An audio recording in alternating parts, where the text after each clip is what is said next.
Einen wunderschönen guten Morgen oder einen wunderschönen guten Tag und herzlich willkommen zu unserem Brotkasten. Äh, ja, das war eine super beschissene Einleitung, merke ich gerade. Aber Vor allem, du schließt einfach so ein Drittel aus irgendwie. ein Drittel? Also die am Abend hören, sind jetzt nicht herzlich willkommen, aber ich tue euch auch noch Aha. dazu nehmen. Finde ich Und gut. jetzt mitten in der Nacht? So die Das gehört Nachtfuchs. Abend. Und ab um 12 ist es dann schon wieder guten Morgen. Ja, und okay.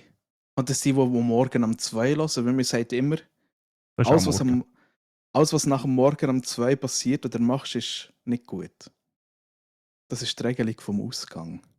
Was? Ja. Wenn du besoffen bist und es nach dem Morgen um 2 ist, gang einfach heim. Weil alles das, was nach dem Morgen um 2 passiert, ist einfach beschissen. Kennst du die Regelung nicht? Ah, Hast du das, nie das, How I Met Your Mother geschaut? doch. Aber Dort das hat, sagen sie das. dann ist Alles, das, was so habe nach ich das erfolgreich verdrängt. Sehr gut, sehr gut. Nein, ist herzlich willkommen zu unserer 7. Folge vom Brotkasten dieses Jahr. Insgesamt Folge 17 habe ich jetzt vorher gehört, oder nicht? Nein, Folge 18. Folge Jetzt habe ich selber 18. ein Durcheinander. Warte mal. Oh ja, Okay, das Jahr die 7. Es geht ja um den Juli. Wir können uns eigentlich immer am Monat festhalten. Es geht ja um genau. den Juli. Also die 7. Folge das Jahr, die 18. insgesamt. Also, und jetzt, damit wir es ganz klar haben, nennen wir noch das Jahr 2025. Weil es kann ja auch sein, dass ihr ganz spät erst habt angefangen, die Podcast-Folge zu hören. Dann seid ihr genau auf dem Laufenden. Also, wenn ihr jetzt am 2. August 2025 also in der Nähe von dem seid ihr gerade aktuell dabei. Sonst herzlich willkommen auch alle Nachzügler, hätte ich jetzt gesagt. Also ich meine, aufholen kannst du ja schnell. Wenn du am Tag, wenn du am Arbeiten bist und die Möglichkeit nutzt, nur die Hälfte von deinem Arbeitstag auch noch unseren Podcast zu hören, schaffst du es innerhalb von einer Woche, alle Folgen aufzuholen. Ja, Oder? kannst zwei pro Tag, sagen sie jetzt Vier, mal. 4 Stunden. Ja, aber 2 pro Tag, 4 Stunden. Nein, Ja, teilweise okay. 6 Stunden. Ja, aber ein Arbeitstag hat auch 8 Stunden. Ja, das stimmt. Und dann kannst du natürlich auch während der Kaffeepause, kannst schön, während alle anderen am Diskutieren sind und im blöden am Anfauchen, kannst du dort stehen mit den Kopfhörern im Ohr, das Kaffee in der Hand. Und du Nein, kannst nein, einfach nein, nein, nein, nein, unseren Stimmen zulassen. nein. In der Kaffeepause leist du das Handy mit Lautsprecher auf voller Lautstärke an. Die sollen gefälligst auch zuhören. Ja, genau. Und nachher tust du gerade alle anfixen mit uns. Ja, genau. Hey, wir sollten irgendwie in ein anderes Business drin. Wir wären die perfekten Verkäufer. Sieht aus, Multilevel-Marketing. Hey, fix. Hör mir auf, ey. Weißt du, wer Ah, auch einmal so Zeugs gut andrehen kann? Die Barracks. wegen? Ich weiß nicht. Da kann ihm einfach alles irgendwie so schmackhaft machen. Ich weiß es nicht. Also, hey, kommst du an eine LAN-Party? Ja, ich weiß, ja, komm jetzt und so. Äh, Oder schreibt manchmal so, hey, was machst du heute Abend? Ja, ja, eigentlich kann ich nicht wollen. Ja, weißt du, wir gehen dort und dort noch an Kölbi, kommst du auch? Ja, komm jetzt. Und da denkst du so, ja, ist so gut. Also, ich weiß nicht. du musst dich einfach mehr durchsetzen, Nullen. Aber nicht gegen Barracks. Ja doch, ich bin noch nie an der Switzerland gsi. Und er fragt mich jedes Jahr etwa 20 Mal. «Hey Jack, das Mal kommst du auch, oder? Hey, du kommst ja sicher auch. Du kommst auch. Hey, komm, jetzt kommst du auch.» Ja, aber er ist so lieb und putzig. Er ist wirklich wie so ein Hamster.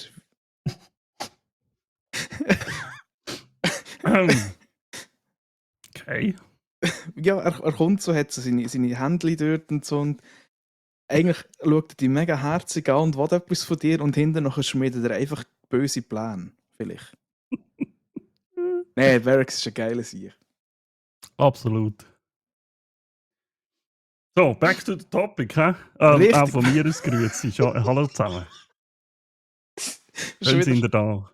völlig abgeschweift. Ja, voll. Ah, Ich hoffe, ihr habt die Hitze gut überstanden. Ich hoffe, ihr habt den Regen gut überstanden. Der Regen hat jetzt natürlich auch dazu ein bisschen geführt, dass man vielleicht ein bisschen mehr Sachen hat können schauen. Nein, Vielleicht auch nicht. Nicht bei allen, ja. so Aber teils, ja. willkommene Abkühlung gewesen. Genau. Tatsächlich haben wir ja auch einen schönen Ausflug miteinander gemacht, mit einer Gruppe von Leuten zusammen, die uns Das ist ein ja so. ganzes Wochenende gekostet hat. Aber es war es Ja. wert gewesen. Ja, voll. Für die nicht wissen, von was wir reden, wir sind, was ist das, Nein, 10., 12. Juli. 12., 13. 12., 13. Juli haben wir, also jetzt bin ich als Beifahrer beim Blackjack dabei gewesen, sind geile Karren. Und zwar am Summit Rush 2025.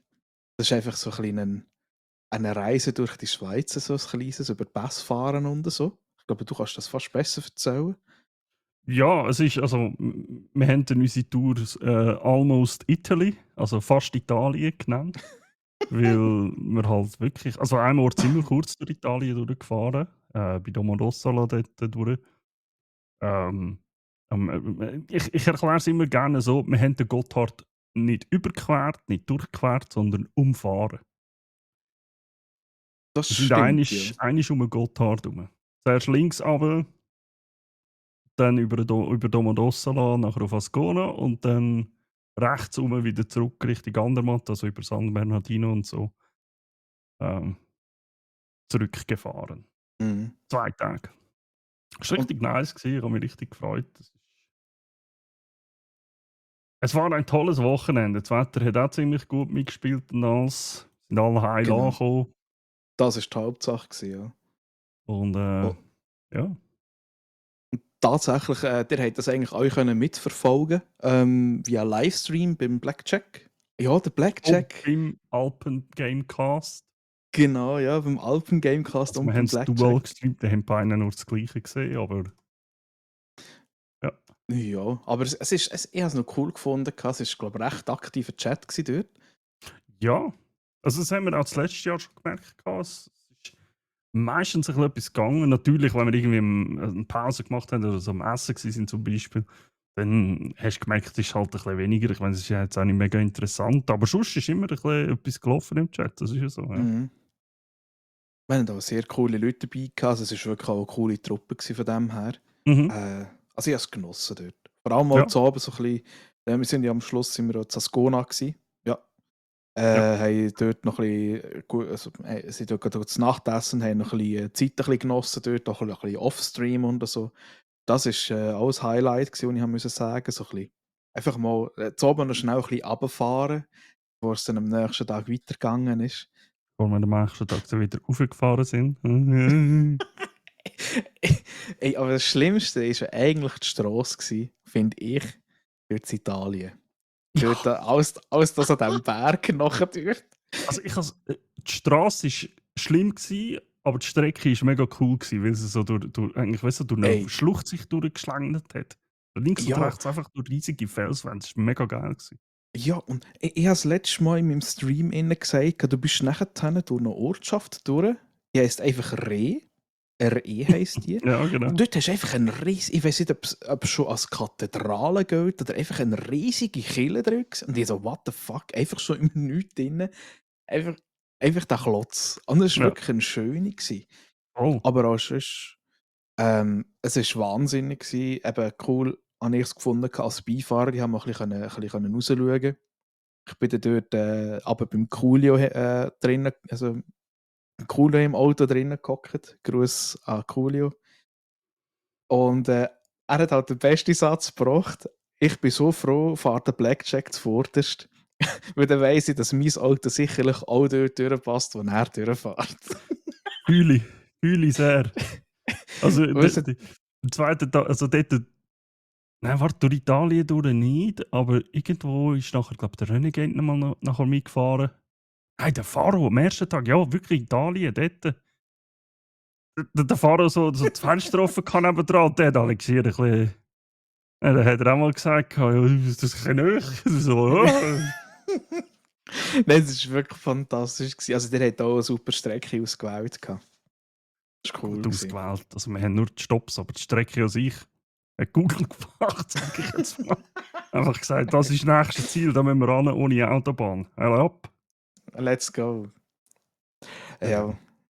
Aber wir haben coole Sachen erlebt, lustige Sachen. Oh, nicht so lustige Sachen. Wohnmobil. Ja, gut. Das ist halt geil. Ich meine, ein bisschen gerechnet haben wir damit, aber Ja, aber es ist ein gelungener Ausflug gewesen. Und absolut. eben Ja. auch, ich habe so schön gefunden, dass meine Freundin, ich kann mit meinem Auto halt, ja, so über die Pässe fahren, nicht unbedingt.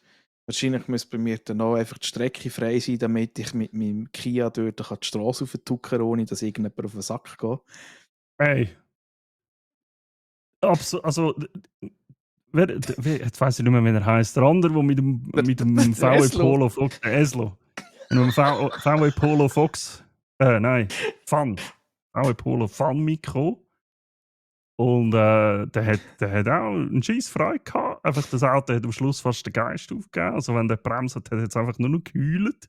Es ist einfach Aber Metall auf Metall gewesen dort. ja, sehr, Bremsbelag gleich sehr, null oder so. sehr. Aber das hat nichts wegen dem Auto. Das ist jetzt halt einfach, ja, Bremsen sind durch. Das kann am besten ein Auto passieren. Also, Ja, meine haben tatsächlich auch, aber das habe ich gewusst, dass meine jetzt auch recht am Ende sind. Und, aber nein, ja, aber also, nichts. da hättest du auch mit einem Kia können mitkommen, nicht Problem. Ja. Ja, nächstes Jahr vielleicht auch mit den selber mit mir. Mal schauen. Mal schauen, ob er nochmal. Auf jeden Fall. Sie hat wirklich auch genossen, die Aussicht, weil eben die Schweiz so zu sehen, das ist halt schon etwas Spezielles. Also die ganzen Pässe und so. Es ist halt schon schön, wo wir wohnen, Gott verdammt. Kann man Absolut. sagen, was du willst. Ja. Du musst halt einfach ein bisschen rausgehen, was für uns Informatiker und Gamer und so ein bisschen schwierig ist. Ja, das ist das Gute daran, dass ich nur so ein Hobby habe. Auch wenn es halt ein bisschen teuer ist, aber dass ich einen Gast fahren sehe, ist halt auch viel von der Schweiz tatsächlich. Ja, das ist ja so, ja. Aber hast du das früher auch gemacht? Äh, einfach mal irgendjemand hinfahren, also mit den Kollegen. Einfach so das Auto vollpackt. Also wir haben nie so zweitägige Ausflüge oder so gemacht, oder sehr selten. Aber hey, wir haben, also ungelogen, wir haben in einer Woche, wenn das Wochenende hat bei uns am Freitagabend angefangen und am Sonntagabend aufgehört und das haben wir mehrmals geschafft, easy locker 1000 Kilometer so eine Woche dann zu schnetzeln. Krass. Wir sind so viel Auto gefahren, also. Und auch überall hin, so, haben wir am Freitagabend plötzlich gesehen, hey, da ist irgendwie in der Nähe in Österreich ist irgendein Ami-Treffen. Ja, komm, gehen wir. Ja, okay, Let's dann sind go. wir am Morgen um 7 Uhr abgefahren, dort rausgekarrt und sind am Abend um 12 Uhr dann irgendwann wieder daheim gewesen, weil einfach die Strecke selber schon irgendwie 2-3 Stunden war. Halt. Das war scheissegal gewesen. Ja, aber das war einfach das Geile. Das war das Coole gewesen. Ich mag mich nur erinnern, als ich, nachdem ich die Autoprüfung geschafft habe, hat mir meine Mami ihren Schlüssel gegeben und hat gesagt, so, da viel Spass. Dann habe ich das erste Mal allein dürfen, ohne dass jemand nebendran sitzt, weißt du, kennst du es ja. Darfst du nachher dann Auto fahren. Ich habe keine Ahnung, wo ich dort durchgefahren bin. Und am Schluss habe ich gedacht, Scheiße, wo bin ich? Ich komme nie mehr heim. Navigations. Jetzt hast du das noch nicht wirklich gebraucht irgendwie. Und dann bist du dort irgendwann im Garage rumgefurzt. Aber ich habe das schon wieder heimgefunden. Wenn ich eine Fähigkeit hätte, dann wäre es die von einem Hund. Einfach immer wieder heimfinden. Ja. Schon gut.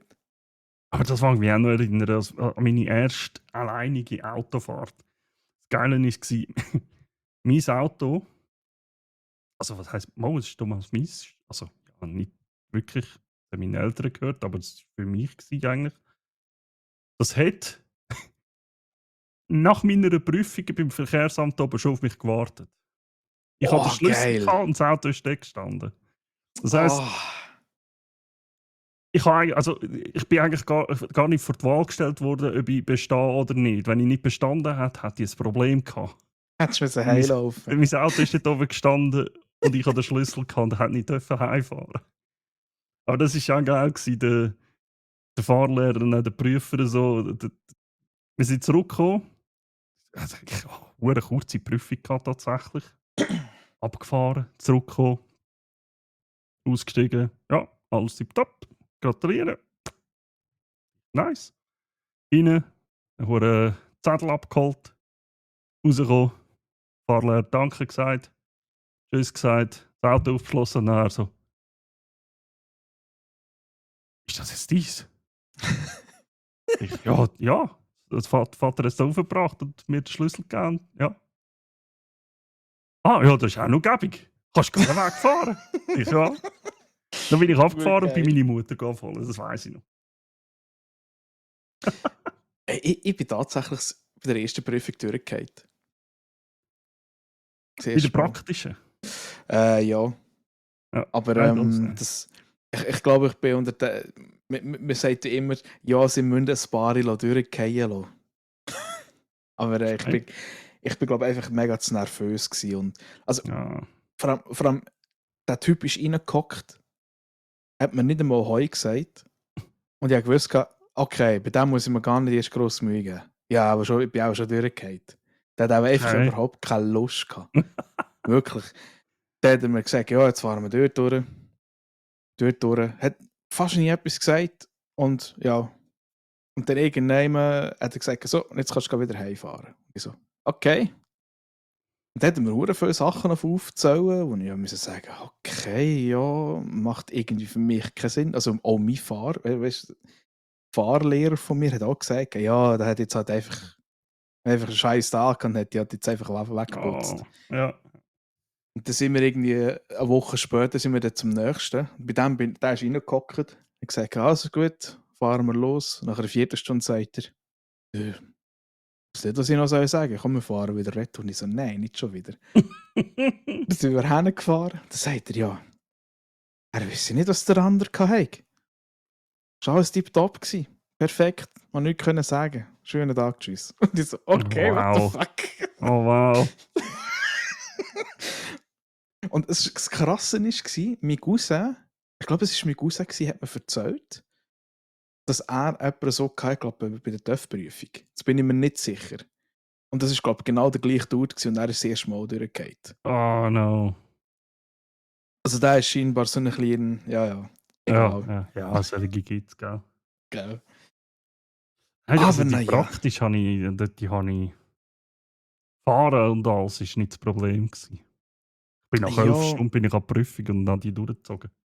ja, also bei mir hat er auch nicht viel Aber länger gemacht. Ich glaube, wie viel musst du mindestens haben? 6? Minimum gibt es ja keins.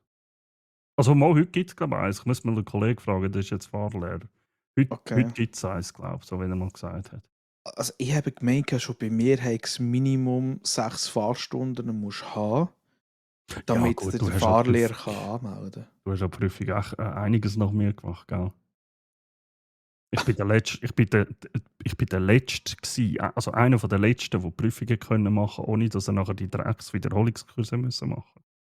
Boah.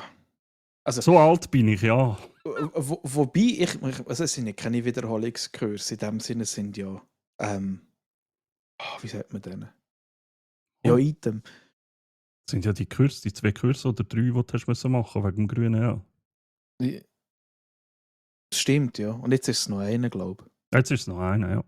ich. Ja. Aber tatsächlich, der eine habe ich gar nicht so schlecht gefunden, der Schleuderkurs. So ein bisschen mal lernen, ey, wie du Absolut. bremsen oder was passiert mit dem Karren, wenn du bremst oder wenn du so ein bisschen Mhm. drehst und so. Das ist etwas, was ich an jedem, egal ob er das grüne LK hat, jetzt gerade hat Ja, oder nicht, macht irgendwann einfach einmal, wenn ihr ein Auto habt, vor allem wenn ihr eins habt, wo ihr länger werdet haben, macht irgendeinen Schleuderkurs. Da gibt es x Angebote, überall, der TCS macht Zöllig und so weiter und so. Da gibt es wirklich ja, viel. Macht einen Schleuderkurs, ihr werdet auf die Welt kommen. Und am besten ja, wirklich im Winter. Ich habe zweimal können. Mein Vater hat ja in einer Autogarage gearbeitet im Verkauf. Und die haben ein paar Mal für ihre Kunden so etwas organisiert in Ambri auf dem stillgelegten Flugplatz dort. ja. Und zweimal bin ich dort mit. um dort auch so ein bisschen rumschleudern. Natürlich ist es auch geil, einfach so, ich meine, verdammt mal, du hast Ja. eine Landebahn für Flüger, wo du einfach kannst, also, Schnell rumbrettern. ja, es hat schon abgesteckte Kurse und so, aber Ja, du wirst auch mal sicher, ja. allein gelassen.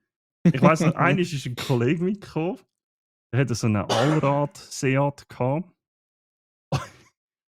Und dann hat es geheißen, ja, schaut ein bisschen, aber ihr könnt jetzt mal ein bisschen schauen, wie das Auto tut. Spinnt einfach mal ein bisschen rum.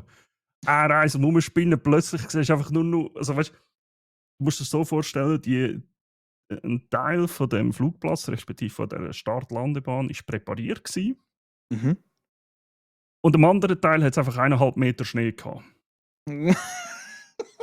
Jetzt kannst du dir vorstellen, also wir sind glaube ich die Jüngsten gewesen, wir sind irgendwie so, ja, knapp 20 vielleicht gewesen. Du.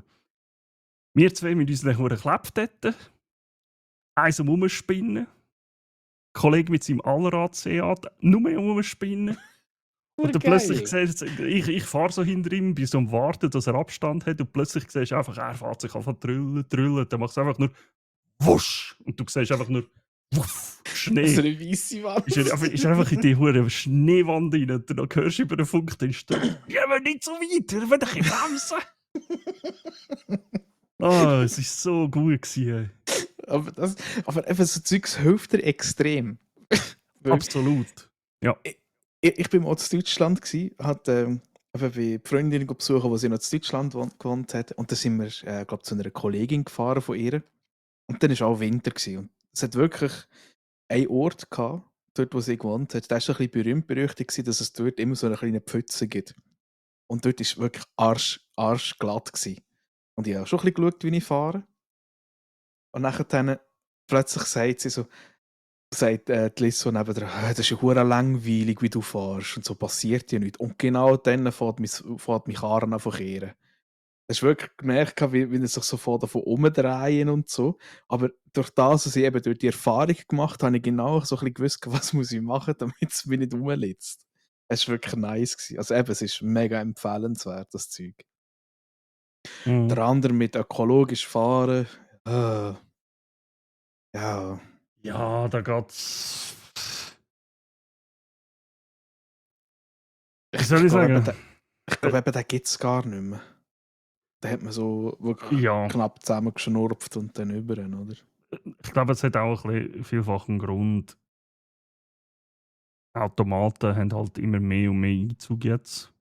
Also, es ist ja teilweise sehr schwierig, ein Auto zu finden, das nicht automatisch geschaltet ist. Mhm. Tatsächlich. Und die machen das halt eigentlich schon relativ effizient. Klar kannst du auch Ja. dort, es gibt immer Möglichkeiten, anders zu fahren. Aber wenn du normal mit einem Automat fährst, fahrst du eigentlich, was das angeht, gut. Ja. So, jetzt haben wir einen hohen Abschweif gemacht. Ja, voll. Hey. Das hat überhaupt nichts mit dem Thema vom Podcast eigentlich zu tun gehabt. Nein, Frau. Anyway. Nicht. Null. aber gehört zwischendurch auch mal dazu. Genau. Ich weiss, ja. Ich will etwas voranbringen. Und zwar, Ah, vielleicht kommt das nicht immer oder so, aber das hat sich, ich glaube, diese Woche wirklich ist es gewesen, in einem Gespräch mit anderen Leuten ein bisschen herausgesetzt. Und zwar möchte ich hier eine unpopular Opinion anbringen. Meine unpopular Opinion von dieser Woche oder von diesem Monat ist: Green Lantern ist gar nicht so scheiße, wie alle sagen. So, ich habe es gesagt. Verfluche ich mich jetzt? Ist mir gleich. Moment. Ich stehe dazu. Gegenfrage. Redest du vom Film Ja, oder vom Held? Weil der Held ist beides. geil. Das Problem ist, Green Lantern ist tatsächlich nicht scheiße. Es ist einfach schade. Und das habe ich. Habe mich fast erstochen mit einem Bleistift. Nein. Der Film ist einfach schade, dass er so zusammengeschnurpfelt ist. Es ist viel zu viel Material, also finde ich, viel zu viel Material in eine kurze Zeitspanne hineingewirkt. Du hättest vielleicht 2 oder einen Dreiteiler können machen oder, wie man es heutzutage macht, eine Serie. Das ist immer das, was ich gesagt habe. Ja, gut, eine Serie gesehen. Also, heute ja, wäre wahrscheinlich Ja. eine Serie vielleicht das Beste, aber damals ist das ganze Superhelden-Ding halt noch nicht ganz so aufgebauscht gewesen, wie heute. Mit den ganzen Marvel-Filmen und DC und alles. Green Lantern ist halt in so einer Zeit gekommen, ja, wo das halt erst so ein bisschen am Aufkommen war. Du. Vielleicht ist auch das ein bisschen das Problem gewesen. Wer weiß. Anyway, ich stehe Du, zu br- meiner Meinung. Ich finde Green du, Lantern, den Film, nicht scheiße. du bringst mich gerade ein bisschen auf Ideen. Er ist nicht das Tüpfchen auf dem I oder so. Ich sage nicht, dass das der beste Film ist, den ich je gesehen habe, absolut nicht. Aber so, wenn er von allen fertig gemacht wird, verflucht wird und der Scheiße, den schaue ich nie mehr und weiss ich was. Ach, ihr habt alle keine eigene Meinung. Immer nur alles zum Nachjammern. Ja, ist doch so. Der Grumpy Old Blackjack. So, es hat jetzt müssen raus. Das habe ich nach dem Gespräch dort habe ich gesagt, so, das muss ich jetzt notieren. Das muss jetzt einfach mal gesagt sein. Ich bin Green ja, Lantern, ich verteidige dich. ich bin ja öfters auch dafür, so ein bisschen alte Filme noch mal ein bisschen zu schauen oder solche, die ich als Kind geschaut habe und dann heute noch mal zu schauen, wie gut dass das gealtert ist oder nicht. Das mache ich gerne mit meinem Bruder zusammen. Und tatsächlich haben wir jetzt wirklich Green Lantern aufgeschrieben, damit ich den nächste Woche schaue oder nächsten Monat. Das habe ich mir im Fall auch überlegt, als ich das notiert habe. Ich gesagt, soll ich? Kann noch mal schauen. Aber ich kann jetzt noch nicht schauen. Das ist aber, wenn wir das ist einfach so mal so durch die Blume, wenn wir durch die Sonnenblume, wenn wir das einführen, dass wir Was? sagen, unpopular opinion, und dann tun wir die Leute ein bisschen anregen, hey, was ist eure unpopular opinion? Hey, Eben. ich bin dabei. Wir können da sehen wir jetzt so eine Podcast-Entwicklung. Mein Vorschlag. Wir wechseln uns jeden Monat ab. Ich habe jetzt den Anfang gemacht. Und Oh, nächsten Monat kannst du dir. Also, ja, man muss sich ja nicht ausdenken. Ich glaube, jeder hat irgendeine unpopular opinion. Wir können gerade ein Ja, paar sein, tatsächlich. gut. Vielleicht müssen wir einfach etwas unterscheiden. Eben, wir haben entweder unpopular opinion oder das andere. Wie sagt man dem? Etwas, wo du weißt, es ist scheiße, aber du schaust es gleich gern. Guilty Pleasure. Das Guilty Pleasure, ja. Das Guilty Pleasure, gut. Gut. Wobei manchmal hat es je nachdem Manchmal viel ist mehr es etwas miteinander zu beides. tun. Ja, also Green Lantern könnte man jetzt tatsächlich auch da drinnen. Aber er ist keine schauspielerische Hochleistung, aber es ist ein interessant, also ein guter Film. Punkt. Ja. Und ich hätte Also tatsächlich gerne mehr gesehen davon. ja. Ich habe einfach noch im Kopf, ich glaube, die Special Effects sind gar nicht mal so schlecht gewesen von Ja. diesem Film. Ja. Eben, das Einzige, was mich wirklich gestört hat, ist, du gehst rein, wirst 2,5 Stunden einfach mit irgendwelcher Story vollgepumpt, wo nicht ausgereift ist. Also, so habe ich es jetzt im Moment noch im Kopf, wo man einfach sagt, du musst jetzt das alles so schnell wie möglich lernen, damit wir das grosse Finale machen können. Und ich so, aha. Aber eben, das ist, glaube wie du sagst, zu dieser Zeit ist das noch oft das Problem gewesen. Also, ich sehe das heutzutage so noch, dass man viel Filme hat, wo halt einfach, es reicht nicht mehr, dass du 2,5 Stunden damit kannst füllen. Oder Ja, respektive, du füllst meistens mehr als 2,5 Stunden. ich glaube, Green Lantern ist halt ein bisschen das Problem gewesen. Ich meine, es kommt ja von einem Comic, das heißt, das ganze Universum besteht ja. Es ist nicht irgendetwas, was sie neu erfunden haben. Mhm. Und wenn du jetzt gesagt hast, sie haben viele Informationen müssen in Filme hineinpacken, damit du überhaupt verstehst, was sind Green Lanterns, woher kommen sie, was haben sie für eine Mission, warum ist jetzt der Hell ein Green Lantern geworden Ja. und so weiter und so fort. Und dann brauchst du auch noch irgendeinen einen Gegner und den musst du dann auch noch bekämpfen, aber den musst du zuerst auch erklären, woher kommt er. Es ist Mhm. das Universum, eben, darum sage ich hätte gerne mehr gesehen davon, weil das Green Lantern-Universum ist riesig. Ich meine, es gehört zum Marvel MCU. Yep. Nicht Marvel. Nein, es ist DC. Ja, Entschuldigung. das wurde durcheinander Jetzt gebracht. werden wir schon brennen. Ja, Wir wirklich. brennen wieder. Nein, es gehört zum DC-EU. Ich meine, jetzt, ich habe ihn noch nicht gesehen, aber im neuen Superman kommt auch ein Green Lantern vor. Tatsächlich einer der genialsten Schauspieler, der tatsächlich in sehr vielen Superheldenfilmen schon mitgespielt hat. Der Nathan Fillion. Aus The Rookie ist er im Moment sehr bekannt. Der Polizist aus Rookie. Da! Genau. Gottes Den kenne Willen. ich. Ja. Oh shit. What the Hast du jetzt gerade sein Film gesehen aus Green Lantern? Er ist der Burner, Mann. Er ist so eine gute. Also, ich freue mich richtig drauf, Ich den Film liebe zu den schauen. Typ. Einfach. Ich liebe den Typ einfach. Der macht jetzt wirklich jeden Scheiß mit fast. Ja. Er ist so ein, Ja, es ist wirklich so ein sympathischer Sieg. Ich habe gerade so seine Film- und Fernsehsendungen offen. Hey, der hat bei Guardians of the Galaxy hat er ja mitgemacht. Der hat bei Uncharted hat er irgendein Ding gemacht. Er hat der Soldat James Ryan hat er mitgespielt. Natürlich, falls der Troy das gehört, das müssen wir natürlich ganz fest erwähnen. Firefly, Serenity.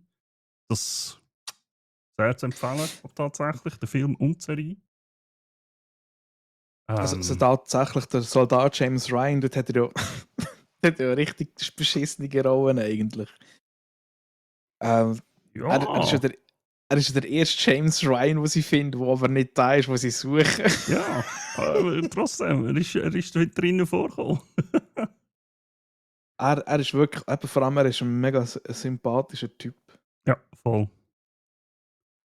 Für mich tatsächlich ein sehr underrateder Schauspieler.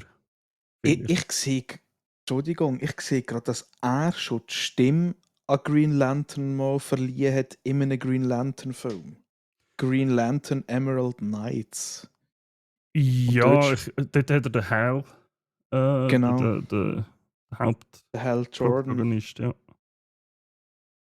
Faszinierend so Zeugs. Ah, Mann. Ja, bei dem Fall. Green Lantern. Dann nehmen wir fürs nächste Mal einen anderen noch. Ich glaube, wir werden ein paar Mal brennen bei Unpopular Opinion. Das ist völlig okay. Ich habe mein Schild und Schwert parat. Ich White Knighte alles, was ich gut finde. Ja, ich habe glaube auch noch irgendein Schwert. Ja. Hey, ich weiss nicht, hast du zum letzten Mal noch Rückmeldungen bekommen? Also, wir haben ein bisschen Feedback bekommen auf Spotify. Erstens mal danke für das. Mega lieb. Merci. So, vor allem so ein bisschen das, was wir besprochen haben, von wegen Button-Smashing und so. Da haben wir sehr viel Sympathie bekommen, von wegen, ja, das geht nicht nur uns so.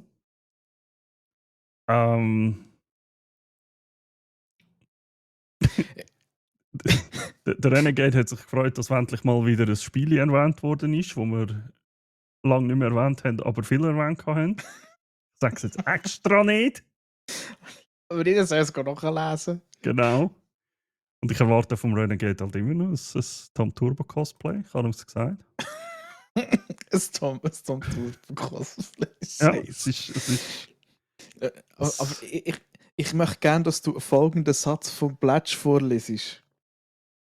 Der eine Satz, wir haben es vorher gehabt, so von wegen Dad-Jokes. Kannst du das bitte vorlesen? Ich kann es nicht so genau lesen, was der Plätsch geschrieben hat. Und jetzt gehe ich saufen, schliesslich soll ich ja genug trinken. Ja, hat er recht. Nein, dann. Dieser lese ich nicht vor. Okay, ist gut. Aber wir behalten uns dem im Hinterkopf. Dort kommen wir dann auch noch an. Ja, ich habe mir schon fast gedacht. Ja, aber das war nicht mehr ganz so positiv wie auch schon. Aber das kommt. Ja. Lieber danke vielmals für die Rückmeldungen. Genau, Silas zum Glück hat mir der Jack vorgewarnt, dass ich nicht während dem Arbeiten hören sollte. Problem ist einfach, dass ich ihn nicht befolgt habe und mich echt haben müssen hüten, dass ich nicht muss lachen. Tatsächlich hat mir mein Bruder gestern etwas Ähnliches erzählt. Er hat unseren Podcast gehört und ist scheinbar irgendwie heimgelaufen und hat einfach Tatsch rausgelacht, weil wir so gerölt haben. Wegen der Clarksons Farm oder so. So gut. Ah. Genial. Aber ich finde es schön, dass so zwei Doppel ein bisschen Liebe und ein bisschen Lachen in die Welt rausbringen. Ja, genau. Absolut. Das finde ich aber auch so. Das ist schon Ja, schlimm genug das. das ist es so. Das ist es so. Ah, ja. Mit was fangen wir an? Mit was fangen wir an? Äh, ich kann mit einer nicht ganz so, also ich kann mit Serien anfangen, wenn du willst. Mit Mhm. einer nicht ganz so geilen. Also ja, was heisst? Ähm, ich habe Squid Game Staffel 3 geschaut. Und Ja, das ist ja der Abschluss von der Serie. sagt man ja. Ja, auch von der Geschichte her ist ziemlich Okay. also, erledigt. Es wird Vertrauen Netflix zwar, da nicht. das weiß man jetzt schon, es wird ein Spin-off geben, wo in glaube England stattfindet. Das wird auch teasert am Ende von der Serie. Mhm. Meiner Meinung nach unnötig, weil also das Ende für die Serie finde ich okay. Sie hat aber mit Staffel 2 meiner Meinung nach schon extrem abgegeben gehabt. Was einfach so, es, ja, die Spiele es sind nicht immer die gleichen Spiele, okay. Aber nur anhand von dem, es ist immer das Gleiche. Du hast ihn, du hast irgendwelche, die ihm sympathisch sind, dann hast du den Rest, der einfach dagegen ist. Und das sind immer die gleichen Konflikte, wo dann einfach Ja. irgendwie wieder in einem Spiel endet, wo du eigentlich genau kannst voraussehen, wie es abläuft. Ja, das wird funktionieren, die werden dagegen haben, dann werden sie irgendwie auf eine Art und Weise gegeneinander kämpfen, sage ich jetzt mal. Oder gegenseitig manipulieren, wie auch immer. Und am Schluss kommt er nachher raus. Ja, das ist schon Und schade. das ist ja so, eben in der ersten Staffel war das mega interessant gewesen, in der zweiten haben sie dann die Nebenstory reingebracht, ja, wo er ja draussen war nachher und wieder rein Mhm. wollte. Und in der dritten Staffel hat sich das leider genauso weitergezogen, meiner Meinung nach. Und ich habe es tatsächlich fast ein bisschen in die Länge gezogen gefunden, weil genau die Nebenstory, die sie in der zweiten Staffel angefangen hat, ist so. Also, die hat es meiner Meinung nach nicht wirklich gebraucht. Und du hättest die Serie trotzdem auf die Art und Weise können beenden, wie sie es jetzt gemacht haben. Es ist einfach so, als ob sie probiert haben, irgendwie nicht nur das alles dort mit den Spielen zu machen, sondern ja, wir müssen noch irgendetwas nebendran haben, weil sonst geht es ja nur um das. Und das ist so ein bisschen, Ich glaube, das ist auch etwas, was wir schon öfters gesagt haben. Manche Sachen, diese Sachen, es ist einfach gut, wenn es nur einisch ist. Mhm. Weil das Krasse war ja an dieser Serie, oder ist mir auch so gewesen, als ich das Squid Game geschaut habe, das war der Schock gewesen. So, Ja. oh, what the fuck? Okay, easy. Das aus meiner, so, das hat man jetzt noch nie gemacht. Wenn du das Gleiche dann nochmal nimmst und dann hin tust, das ist nicht mehr interessant. Genau. Es gibt viele Serien, wo ich auch muss sagen, wo das Gleiche probieren, aber irgendwann kannst du es nicht mehr toppen, wie schlimm das es ist. Mhm. Dann wird es halt einfach langweilig und eintönig. Ja, voll. Darum habe ich mir tatsächlich Squid Game Staffel 2 und 3 gar nicht an, weil ich mir genau das gedacht habe, weil ich gedacht habe, hey, die haben es jetzt einmal probiert, es ist super angekommen, ich würde das einfach so sein. Weil das Spannende ist ja in dem Sinn auch, sich nachher dann selber Gedanken darüber zu machen, was kann passieren. Es muss ja nicht immer weitergehen, sondern selber so ein bisschen Fantasie spielen. Anstatt dass man das jetzt einfach eben normal verpackt und hin tut. Ich weiss, was du meinst, aber mit dem habe ich tatsächlich aber auch ein Problem. Das ist dann so ein Cliffhanger, den ich überhaupt Ja, nicht kann. Also, ja, ich bin sehr ich habe viel Fantasie, aber dann fange ich, dann komme ich den Zustand über, dann ist nicht mehr gut. Wenn ich einfach so ins Nichts rausgerührt wieder so, ja, jetzt ist fertig. Und so, ja, aber, Der grösste Cliffhanger haben wir ja seit. Oh shit. Warte jetzt. Moment. Grösste Cliffhanger haben wir seit 2009. Haben wir seit 2009. Er hat gesagt, er kommt nach 3 Jahren kommt er wieder retour. Und er ist immer noch nicht retour gekommen. Fucking District 9. Ja, stimmt. Ja, voll, voll. Aber es ist ja nicht etwas dran. Ich glaube, irgendwie seit 2015 sind sie daran irgendetwas am machen. Ja. Aber dort glaube ich jetzt auch nicht, dass dort irgendwie noch etwas weitergeht. Oder weil. Ja, Du, wer weiß, wer weiß. plötzlich kommt wieder etwas. Ich meine, es sind andere Sachen auch fortgeführt worden, wo man nicht mehr daran gedacht hat. Vielleicht können wir jetzt durch das, dass wir ganz oft District 9 sagen. District 9 kommen wir einen Algorithmus rein, wo dann nachher dann zum Neil Blomkamp geht, oder wie er heisst. Und dann sagt er, Scheiße, ich müsste mal den District 10 machen. Und genau wegen uns macht er jetzt den neuen Film. I doubt it. Lass mich träumen. Ja, absolut. Träumen davon immer. Absolut. Krass. Ja, aber eben darum, ja, ich mir das gar nicht an. Ja, ich schaue halt gerne, wenn ich eine Serie anfange, Mhm. schaue ich sie halt gerne fertig.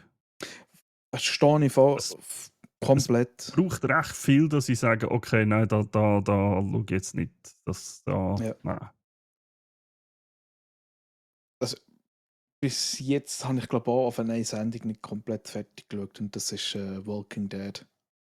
Weil es genau so ins gleiche Horn hineinbläst. Eben, es wird immer wie schlimmer. Aber was machst du denn, wenn du den Peak erreicht hast? Was willst du noch Schlimmeres machen? Mhm. Oder halt einfach denkst, ja, okay. Ich habe dort nach dem Negan, also mit dem Negan dort habe ich aufgehört. Ich Also habe gesagt, Staffel 7 ist bei mir auch fertig gewesen. ja, genau, um Staffel 7, 8, dort habe ich aufgehört, weil dort habe ich so das Gefühl gehabt, erstens, okay, es ist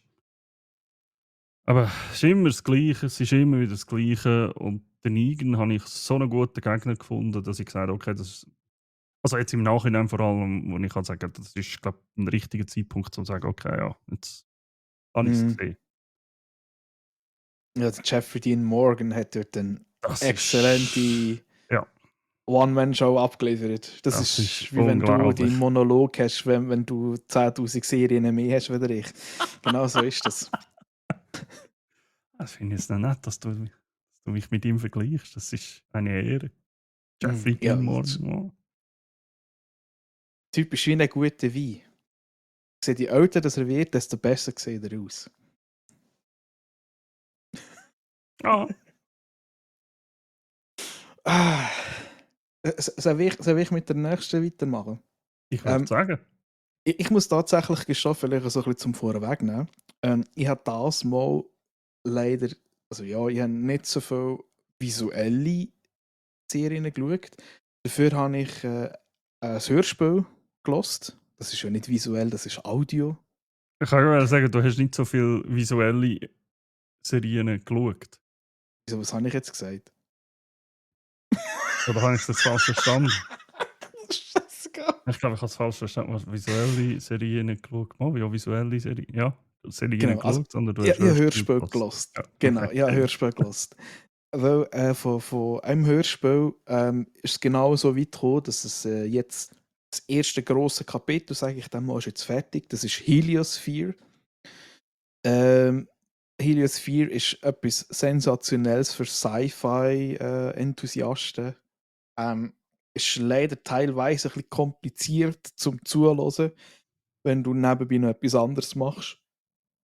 Aber ich finde es mega gut erklärt. Es hat einen hure geilen Cast drin von den Synchronsprechern. Also, ich glaube, in jeder Folge habe ich den einen oder anderen wieder gekannt.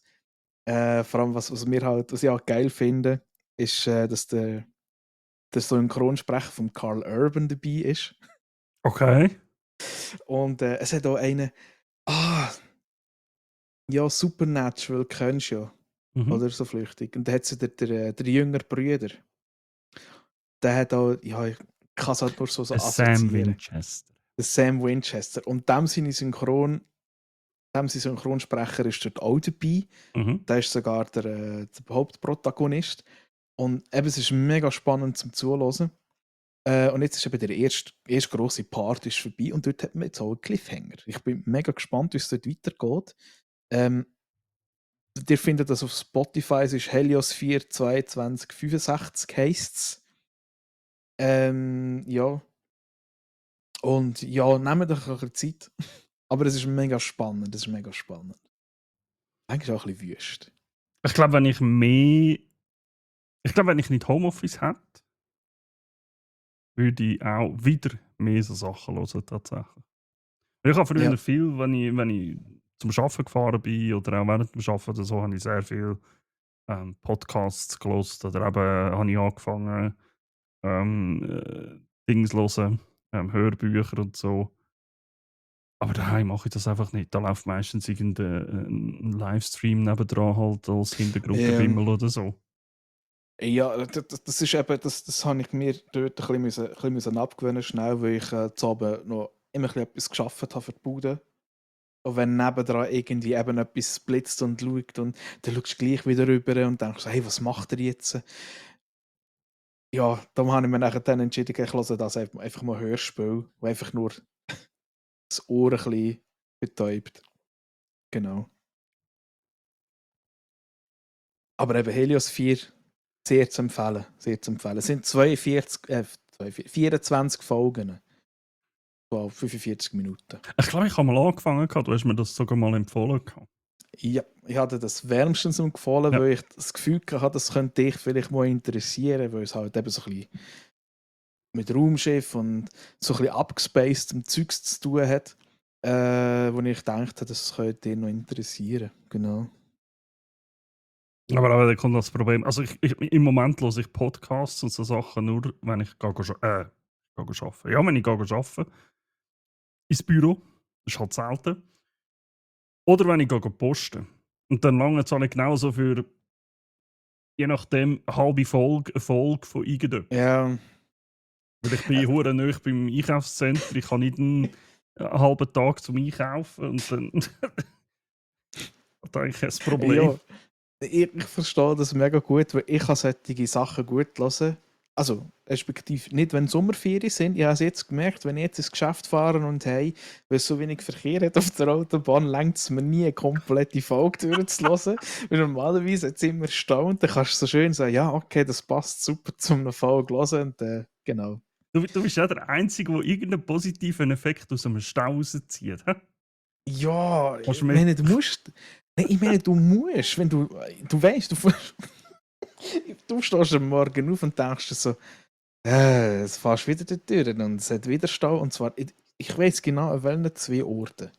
Es ist Ah, Einfahrten. Das ist immer das Schlimmste. Item, dann übergebe ich dir für die nächste. okay, und dann nehme ich eine, wo ich sehr also was heisst überrascht, wo ich sehr gut gefunden habe. Und zwar habe ich Murderbot geschaut, Staffel 1. Da geht es um einen Sicherheitsroboter, der eigentlich dazu da ist, die Leute oder Sachen zu beschützen. Der hat einen freien Willen bekommen und hat Super. jetzt so seine Probleme damit.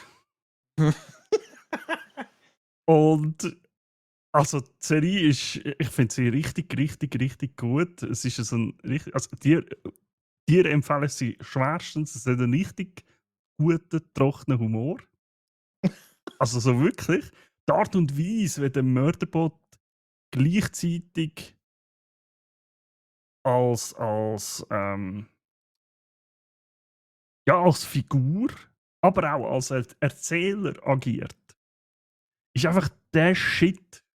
Du hörst ihn, du hast vielleicht mal eine Szene, da siehst du, eine Minute lang bewegt sich kein Maul, aber er ist einfach am Erzählen, was er jetzt gerade denkt. Urgeil. Er erzählt sich selber so, ja, also eigentlich sollte ich jetzt das machen, aber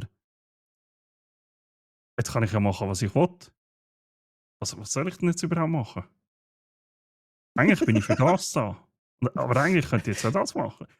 Einfach der Kampf mit seinem freien Willen, den er jetzt plötzlich hat, das ist so genial. So gut gemacht.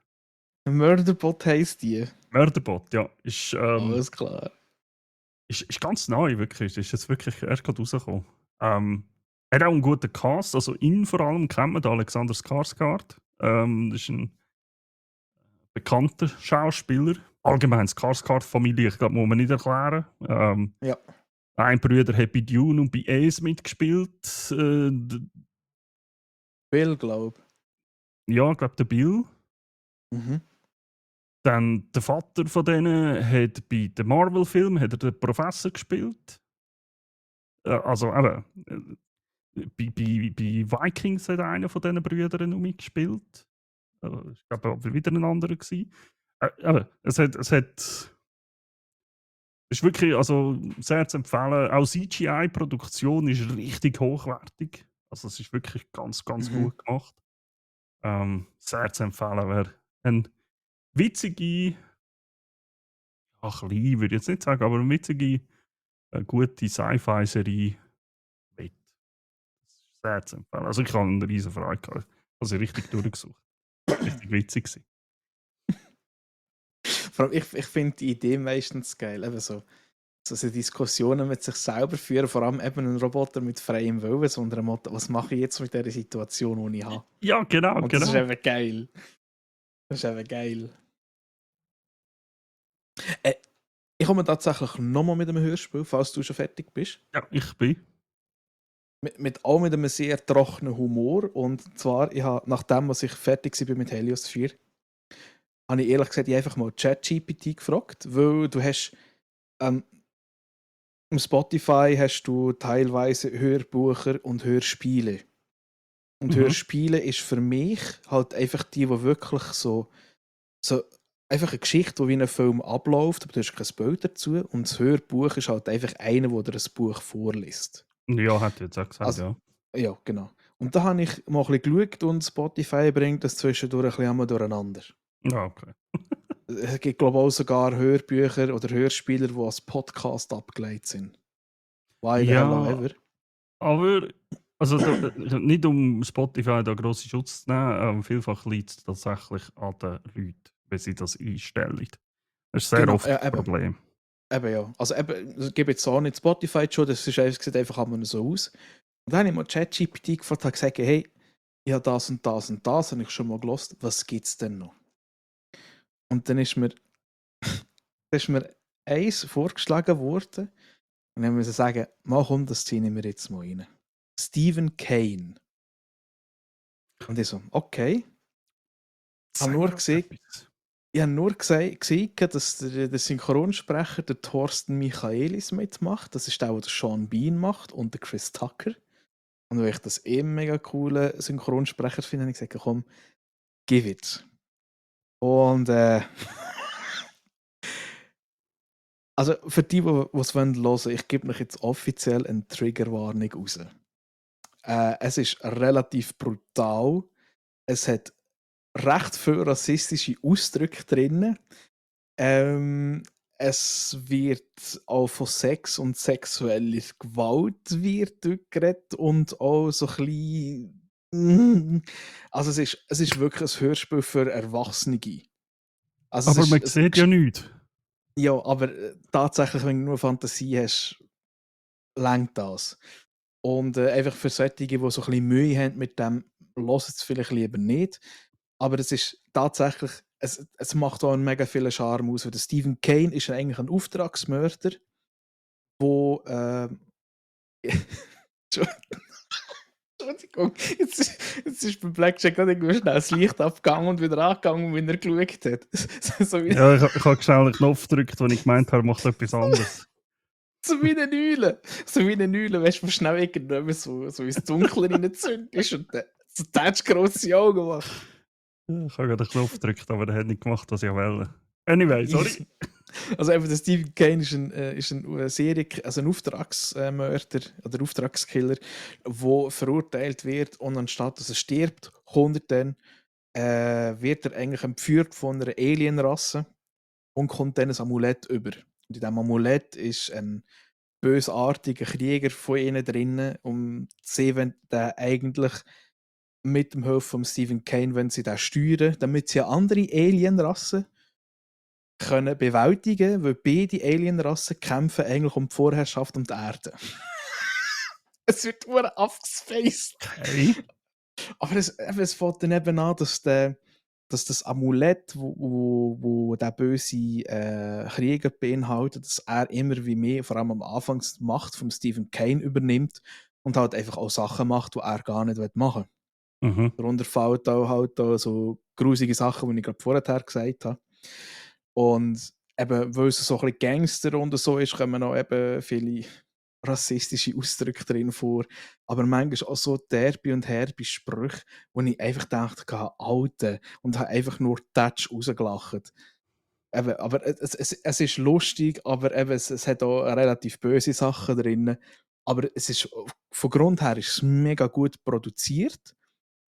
Was ich ein bisschen speziell finde, aber auf das kann man sich auch einlassen, ist, es hat so ein bisschen, wie haben sie es genannt, achronologische Stellen. Dass du plötzlich nachher in die Vergangenheit zurückgehst oder wie so Flashbacks hast von einzelnen Charakteren, damit du mehr über den Charakter kennenlernst. Mhm.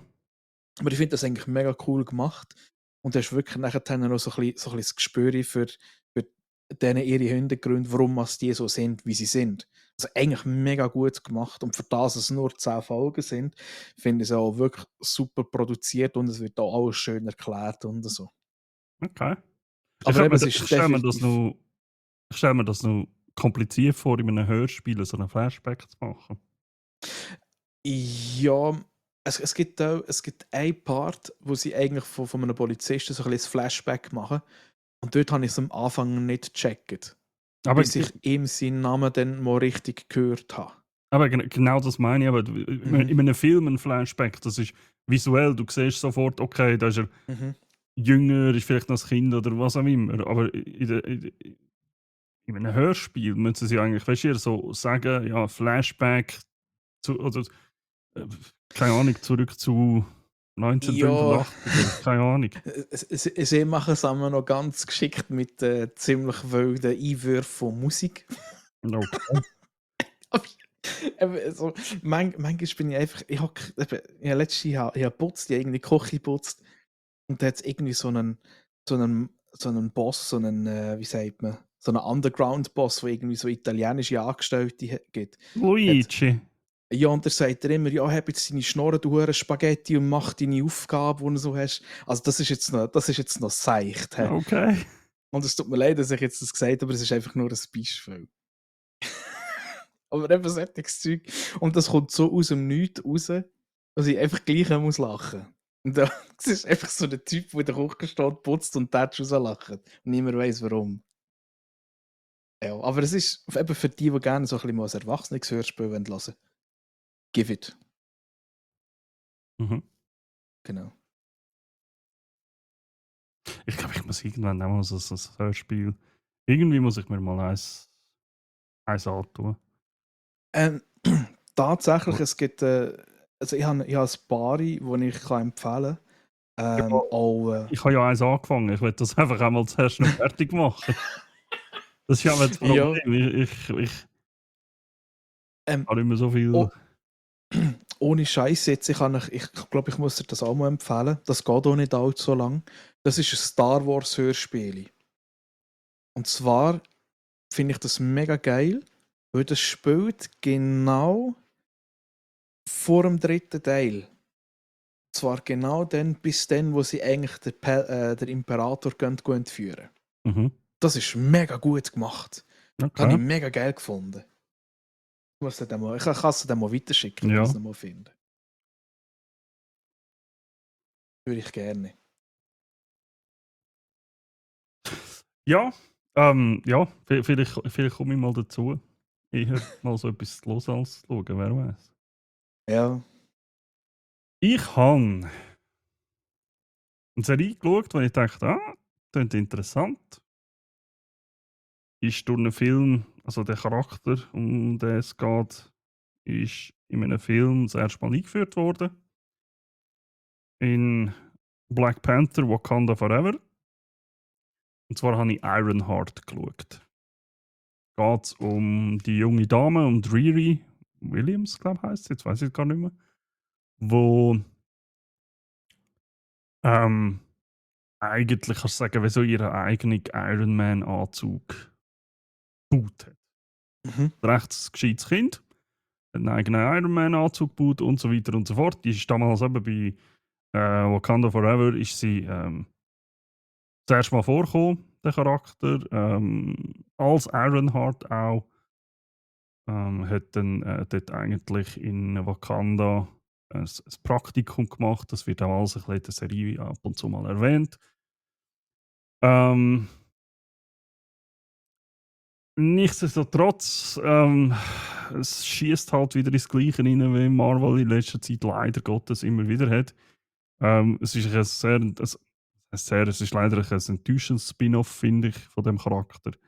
Der Cast und CGI an und für sich ist eigentlich okay gewesen. Also da kann man nicht wirklich etwas dagegen sagen. Aber so etwas rettet halt eine Serie nicht von einer lahmen Storyline und enttäuschenden, wenn überhaupt vorhandenen Charakterentwicklung. Das habe ich sehr vermisst. Also, ja, du hast ein bisschen etwas über sie erfahren, was anscheinend passiert ist vorher. Mhm. Aber es ist einfach, also Marvel hätte es mal besser können. Und sollte vielleicht mal sagen, okay, wir hauen das vielleicht mal nicht raus, also einfach schnell, wie wir dann noch einen Charakter haben zum Verbrennen, sondern sich vielleicht mal eine neue Formel sucht. Weil das, was ich jetzt mache, funktioniert einfach vielfach nicht mehr. Das ist leider so. Wäre schön gewesen, wenn es wieder mal eine gute Serie geworden wäre, aber ja, verbrannt, sage ich da. Verbrannt. Cast Fireball. Krass Fireball, genau. Oh mein Gott. Oh, fucking hell. Da kann ich dir ja eine empfehlen. Ich weiß gar nicht, ob du die schon geschaut hast. Aber ich kann dir eine empfehlen, die aus meiner Sicht ein hervorragendes Storytelling hat und hervorragende Charakterentwicklungen. Godless. Das ist eine Serie, das ist eine Netflix-Serie, wo es darum geht. Das ist ein Western. Die habe ich mal noch schauen, ja. Die habe ich schon in der Und Liste. okay, dann verzeihe ich nicht viel. Also ich verzeihe einfach, die Grundstory ist, es ist eine Stadt, wo eigentlich nur noch von Frauen bevölkert wird, weil die Männer einen tragischen Unfall hatten. Und es geht eigentlich so ein bisschen um die Stadt, wie sie dort klarkommen. Und es hat eine Nebengeschichte von einem jungen Typ, der dort plötzlich verwundert auftaucht und niemand weiß so genau, wer das ist. Und es hat einen Antagonist drin, wo ich einfach sagen muss, Bro, what the fuck?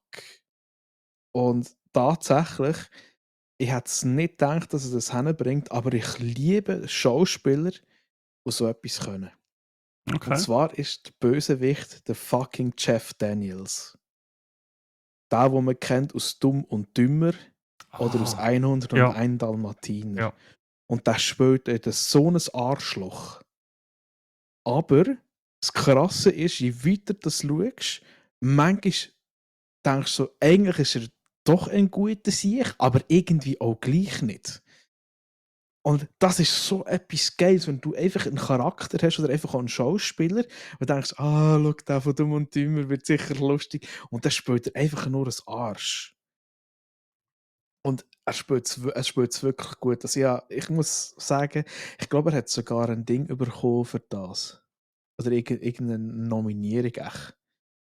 Okay. Und auch sonst der Cast, eigentlich alle Schauspieler, die du dort hast, alle Hauptfiguren oder auch mit den meisten, habe ich irgendeine Sympathie entwickelt.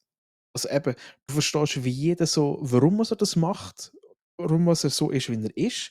Und mit denen findest du hure sympathisch und denkst so, ja, komm, der muss das jetzt schaffen und so und überhaupt. Und er kommt, das ist ein armer Sieg. Also ich finde das eine mega gut geschriebene Story. Es ist es ist halt eine Miniserie, ich glaube von 7 Folgen.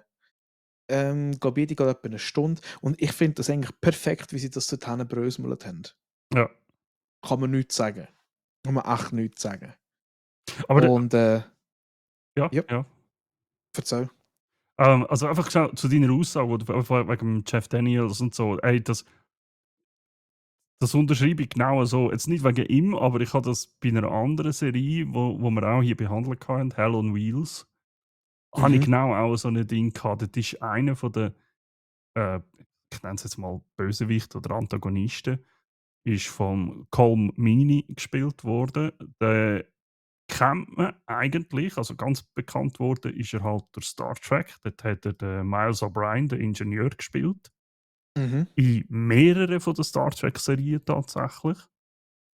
Ähm, und dort ist er halt auch immer so ein bisschen der lustige, der, ja, der freundliche Dude, der freundliche The, f- Ingenieur gsi und so. the happy Und funny guy. ja, ja, wirklich. Und in Hell on Wheels, also es ist nicht das erste Mal, dass er einen Bösewicht spielt, aber in Hell Mhm. on Wheels ist er halt einfach der Gegner. Er ist halt einfach der Rich Man, der jetzt da mit seinem Geld kommt und halt, Mhm. ja, allen sagt, wo es jetzt durchgeht. So in dieser Art. Und Ja, zuerst habe ich, mein Problem war halt, ich habe Star Trek zuerst geschaut gehabt das und, ist ein und habe ihn typical halt einfach funny voll dude. so im Kopf gehabt und dann schaue ich kurz darauf ab, Hell on Wheels und bin zuerst überhaupt nicht klar gekommen, dass es der Böse ist. Ey, aber eben, es ist genau so Zeug. So, eben, ich finde das so geil, wenn Schauspieler halt einfach komplett mal etwas machen, wo völlig gegen sie spricht. Mhm. Was ich auch, da geht mir die Schuhbändel auf, ist zum Beispiel auch One Hour Photo mit dem Robin Williams. Ja. Das ist ein Film, wo auch immer denkst, ja, der Robin Williams immer so fröhlich und oder entweder irgend so einen Mentor, den er spielt, und dort ist er einfach ein abgefuckter, kaputter Sieg. Also, Ja. nicht, ich glaube nicht einmal negativ. Also ja, Ja, schon ein bisschen, aber ja, aber er auch, ist nicht der lustige, nette, funny Guy, nein, sondern überhaupt er nicht. ist ein Das ist, gezeichneter Dude, der Probleme hat. genau, genau. Aber das merkst du halt eben noch erst, wenn alles geschaut hast, wenn du den ganzen Film geschaut hast. Und was da eigentlich dann abgeht und so und warum er so ist. Aber eben, ich finde, das sind so Geschichten, wo es halt eben mega interessant macht. Eben gleich wie der Jeff Daniels. Wo, das ist, glaube ich, nur so eine 10-minütige Szene am Lagerfeuer, wo er das erzählt, wo eigentlich dann so beschreibt, warum er so ist, wie er ist. Mhm. Und das fährt ihr so ein, Mann. Und Okay. es ist einfach nur, also mir ist es auch mal eingefahren, da muss ich mir sagen, alter Bro, bist du so ein kaputter Typ. Ja, Und die habe ich eigentlich schon lange auf der Liste tatsächlich, Godless. also die ist wirklich, ich habe die mega gefeiert. Ich habe die, glaube ich, wirklich so zack aneinander abgesuchtet. Und Okay. irgendwie, es hat alles ein bisschen dabei, es hat ein bisschen Romantik jetzt drin, ein bisschen Action, ein bisschen, ja, und sonst Zeugs und noch ein bisschen lustige Parts und weiss der Gucker was. Und ja, also auch natürlich Revolverhelden und so, also wirklich en masse. Habe ich cool gefunden. Oh, Revolverheldinnen, Ja. wohlverstanden. Ja, Habe ich ich auch hätte cool es gefunden. gegeben. Ich hätte es Ja. gegeben. Ja, das habe ich mega cool gefunden. Sie haben wirklich auch einen super Ausgleich, einfach für alles gefunden irgendwie. Darum ist alles super. Auch gerade notiert, vielleicht ist das gerade eine. Weil ich bin jetzt gerade so in einem Moment, wo ich mir überlege, bei was schaue ich als nächstes. Ja, Das ist ich vielleicht habe dort gerade noch, eine. Okay. ja, ich habe dort noch eine ja, aber du bist dran, glaube ich. Du hast auch noch eine oder zwei. Also ich habe noch, ja, zwei sicher und also die dritte ist nur so, die kann ich dann schnell erwähnen. Ähm, ja, nicht weil sie schlecht ist, aber die habe ich halt schon x-mal gesehen. Ich bin also, oder besser gesagt, ich habe The Sandman Staffel 2 geschaut. Mhm. Ähm, Staffel 1 habe ich grandios gefunden. Ich bin allgemein, was so in dieser Art Fantasy angeht, was man so ein bisschen mit wo sie die verschiedenen Sachen von den Göttern so ein bisschen zusammenbringen. Aber jetzt haben sie da die ewigen, The Dream, Death, Destiny und so weiter. Aber Mhm. auch alles, so ein bisschen die anderen Götter, Geschichten, die man kennt, sei es aus der Bibel, sei es die nordischen Götter, asiatischen, you name it. Da bin ich einfach dabei. Eine von der genialsten Serien bis heute ist immer noch American Gods. Also wer die nie gesehen hat und ein bisschen etwas gerne schaut, was das angeht. Und vor allem, jetzt muss ich schnell den Schauspielernamen suchen. Das ist mir gerade empfallen. Vor allem der Ian McShane, den kennt man zum Beispiel aus dem John Wick-Film. Ist er der Direktor vom Continental, Ja. im Hotel. Der spielt den Mr. Wednesday, sprich der Odin, Allvater und so weiter. Ey, also ich habe noch, da kannst du mir einen Anthony Hopkins aus dem Marvel anstellen oder wer auch immer als Odin. Es gibt keinen besseren Odin als das, was ich in American Gods von Ian McShane gesehen habe. Das ist so geil. Das ist tatsächlich eine Serie, die ich schon seit längerem auf der Liste habe. Oh, sehr zu empfehlen. Ich habe es so stark gefunden, dass die fertig war. Das ist so gut. Manchmal ist es ein bisschen in die Länge gezogen, aber die allgemeine Geschichte und alles drum und dran ist genial. Ist wirklich richtig gut. Anyway, ich habe Sandman geschaut, nicht American Gods. Da geht es auch wieder um einen Traumkönig, um einen Dream, wo ich habe es so beschrieben, mit menschlichen Problemen und Emotionen kämpft. Die zweite Staffel war okay, ist nie und nimmer an die erste angekommen. Ich habe das Gefühl, vielleicht hat sie auch ein bisschen abgegeben, weil sie halt gewusst haben, nachher machen wir nicht mehr weiter. Es ist Okay. eingestellt worden. Aber es hat geheißen, ja, die zweite Staffel wird es noch geben. Es ist ein gut erklärter, aber ein bisschen langgezogener Abschluss von der Serie, finde ich. Also man hat da easy auch ein bisschen Zeit einsparen. ähm, aber eben, es ist gut erklärt, es ist auch gut erklärt, wie die Welt nachher eigentlich weitergeht, weil es ist ja nicht einfach fertig oder so, sondern wenn man es so gesagt, die ewigen, die gibt es ja trotzdem alle immer noch und irgendwie wird das ja weitergeführt. Was noch witzig und interessant war, es ist am 31. Also, was ich sehr zu bemängeln habe an Sandman Staffel 2, das muss ich vielleicht schnell ein bisschen vorwegnehmen, die hure Release-Politik von Netflix. Also, die könnte mir jetzt so langsam kreuzweise haben. Das ist ein Grund, warum ich mittlerweile immer warte, bis alles draußen ist. Jetzt haben die Anfangs Juli, ich glaube, 4, weiß nicht mehr, haben sie irgendwie die Hälfte rausgebracht von der Serie. Dann bringen sie am 24. Juli die andere Hälfte. Dann dachte ich, warum?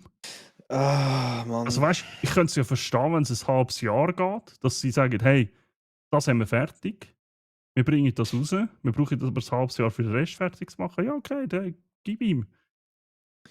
Aber 2 Wochen oder 3 Wochen, das macht einfach null Sinn. Es Nein. ist einfach nur Cash Grab. Hey, ja, ihr müsst jetzt halt einen Monat lang das Abo vielleicht halt noch verlängern, dass ihr es überhaupt alles könnt schauen könnt. Weil es haben nicht alle so viel Zeit, um Serien zu schauen, wie ich oder du oder gewisse andere. Ja, aber das ist das. Ach, Das ist einfach nur der Cash Grab. Ah, jetzt müsst ihr ja. noch einen Monat länger das Abo haben, damit ihr alles könnt schauen könnt. Ah, dann kommt der Witz. Die allerletzte Folge ist am 31. gekommen.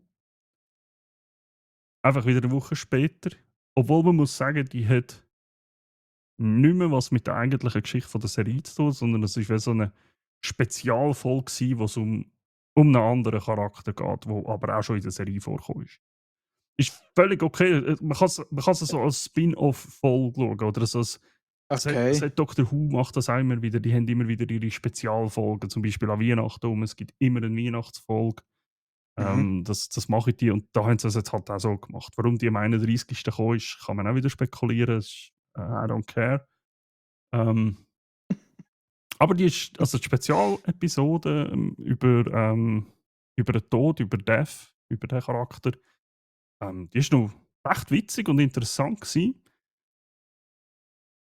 Und ich könnte mir tatsächlich vorstellen, dass sie vielleicht das genutzt haben, zum zu schauen, wie die Folge ankommt, um vielleicht ein Spin-off zu machen. I guess. Ich weiß es nicht. Möglich. Ich weiß nicht, vielleicht auch so ein bisschen off-topic, aber ich finde der Tod als Charakter immer mega interessant. Egal in was für Filme. Das ist immer so eine sehr spezielle, eben, kann teilweise lustig sein, kann teilweise auch hure ernst sein, Mhm. aber kann teilweise auch etwas. Ich muss schnell schauen, es gibt, glaube ich, einen Tod, der von Ian McKellen gespielt wird. Okay. Wo er, das ist, glaube ich, ich bin mir jetzt nicht sicher, aber du kannst, glaube ich, noch weitermachen, bis ich es gefunden habe. Ja, also eigentlich bin ich immer fertig. Nee, Oder? es hat irgendwie mal, ich weiß nicht, es gibt aber einen Film, wo ein kleiner Bub, doch da Last Action Hero heisst, der ist mit dem Arnie, Ja, Arnold genau, ja. Schwarz, wo der Jack Slater spielt und ein kleiner Bub hat nachher dann eigentlich ein Ticket, wo er plötzlich im Film innen landet, in seinem Lieblingsfilm innen. Und am Schluss ist es dann wirklich so, dass eigentlich einer von der Bösewicht dann nachher dann in die reale Welt rauskommt und merkt, dass er kann morden je nachdem, ohne dass es irgendjemand interessiert. Das ist, glaube ich, sogar der Dude, wo bei. Ja! Der Charles Dance spielt den Bösewicht. Das ist der bei Game of Thrones, wo der Grossetti oder der Etti der Lannisters spielt. Ja. Finde ich auch ein sehr interessanter Schauspieler. Der geht nachher dann eigentlich sozusagen aus anderen Filmen Bösewichte rausholen. Unter anderem auch der Tod. Und alle haben das Gefühl, ja super, jetzt kommt der Tod, aber er ist eigentlich der am Schluss sagt, ey, ich bin eigentlich gar nicht schlecht, ich mache einfach nur meinen Job. Und er steht jetzt nicht auf meiner Liste, aber er hilft ihm eigentlich am Schluss. Und von dem her, ich finde das immer mega interessant. Entschuldigung für den Step. Ja, nein, aber du hast jetzt gerade etwas Interessantes aber gesagt, weil um das geht es aber in dieser Serie ja auch ein bisschen. Es geht darum, dass die Ewigen eigentlich eben einfach da sind, um ihre Arbeit zu machen. Ja, Der Tod ist da, um das mit dem Tod genau. zu machen, um Seelen zu holen und so weiter und so fort. Der Dream ist da, um Träume zu managen von den Leuten eigentlich. Und alle haben ihre Aufgaben und machen das eigentlich auch. Darum eben die Genau. letzte Episode, wo es um den Death geht. Ist jetzt nicht ein riesen Spoiler, das wird gerade am Anfang eigentlich ziemlich schnell erklärt. In dieser Episode geht es darum, dass der Tod einmal pro 100 Jahre einen Tag frei hat. Aber das ist geil. Nur schon die Idee, weißt du, einmal in Ja. 100 Jahren hast du einen Tag frei. Es gibt ja noch ein bisschen einen Twist. Ich sage jetzt nicht was, aber das zeigt jetzt dann wirklich auch erst ganz am Schluss. Was ich auch sehr interessant gefunden habe. Dann. Er hat einfach einmal von Ja, 100 Jahren frei. Hure geil. einmal pro 100 Jahre hast du einen freien Tag. So, kannst machen, kannst leben wie ein Mensch. Das. Hast du noch etwas? Hey, ja, und zwar tatsächlich mein Highlight von diesem Monat. Oh, jetzt. Ohne Witz. Also, Gotlet ist ja schon geil gewesen, Mhm. aber mein Cousin hat, glaube schon seit ein paar Monaten oder ein paar Wochen schnurrt er an mich auf und hat gesagt, Alter, du musst die Netflix-Serie Asterix und Obelix Kampf der Häuptlinge schauen. Oh, was? Hey, ohne Scheiß. Okay. Man merkt, es ist eine Serie für Kinder, Mhm. aber ich habe Tränen gelacht teilweise, weil es so, wirklich so blöd ist. Aber, also wirklich gut blöd. Wirklich, die Kleopatra gesehen haben, es ist genau der Humor. Sie halten sich extrem auch an die Comic-Vorlagen. Es gibt ja Comic-Kampf der Häuptlinge. Mhm. Es hat ein paar Änderungen drin, wo ich aber muss sagen, das ist perfekt. Sie haben, was das habe ich gesagt? Also, ich habe am Anfang auch gedacht, so, ja, komm, das ist vielleicht ein bisschen speziell, aber es hat so viele Running Gags drin, so viel Kreativität und ich muss auch sagen, die Animation ist hure schön gemacht von diesem Film. Ist es ein 3D-Film oder ist es ein. Es es ist ein 3D-Film, also eine Okay. 3D-Serie, muss ich Ja, sagen. Es sind, ja, glaube ich, oder auch wieder Serie, etwa ja. 6 oder 7 Folgen.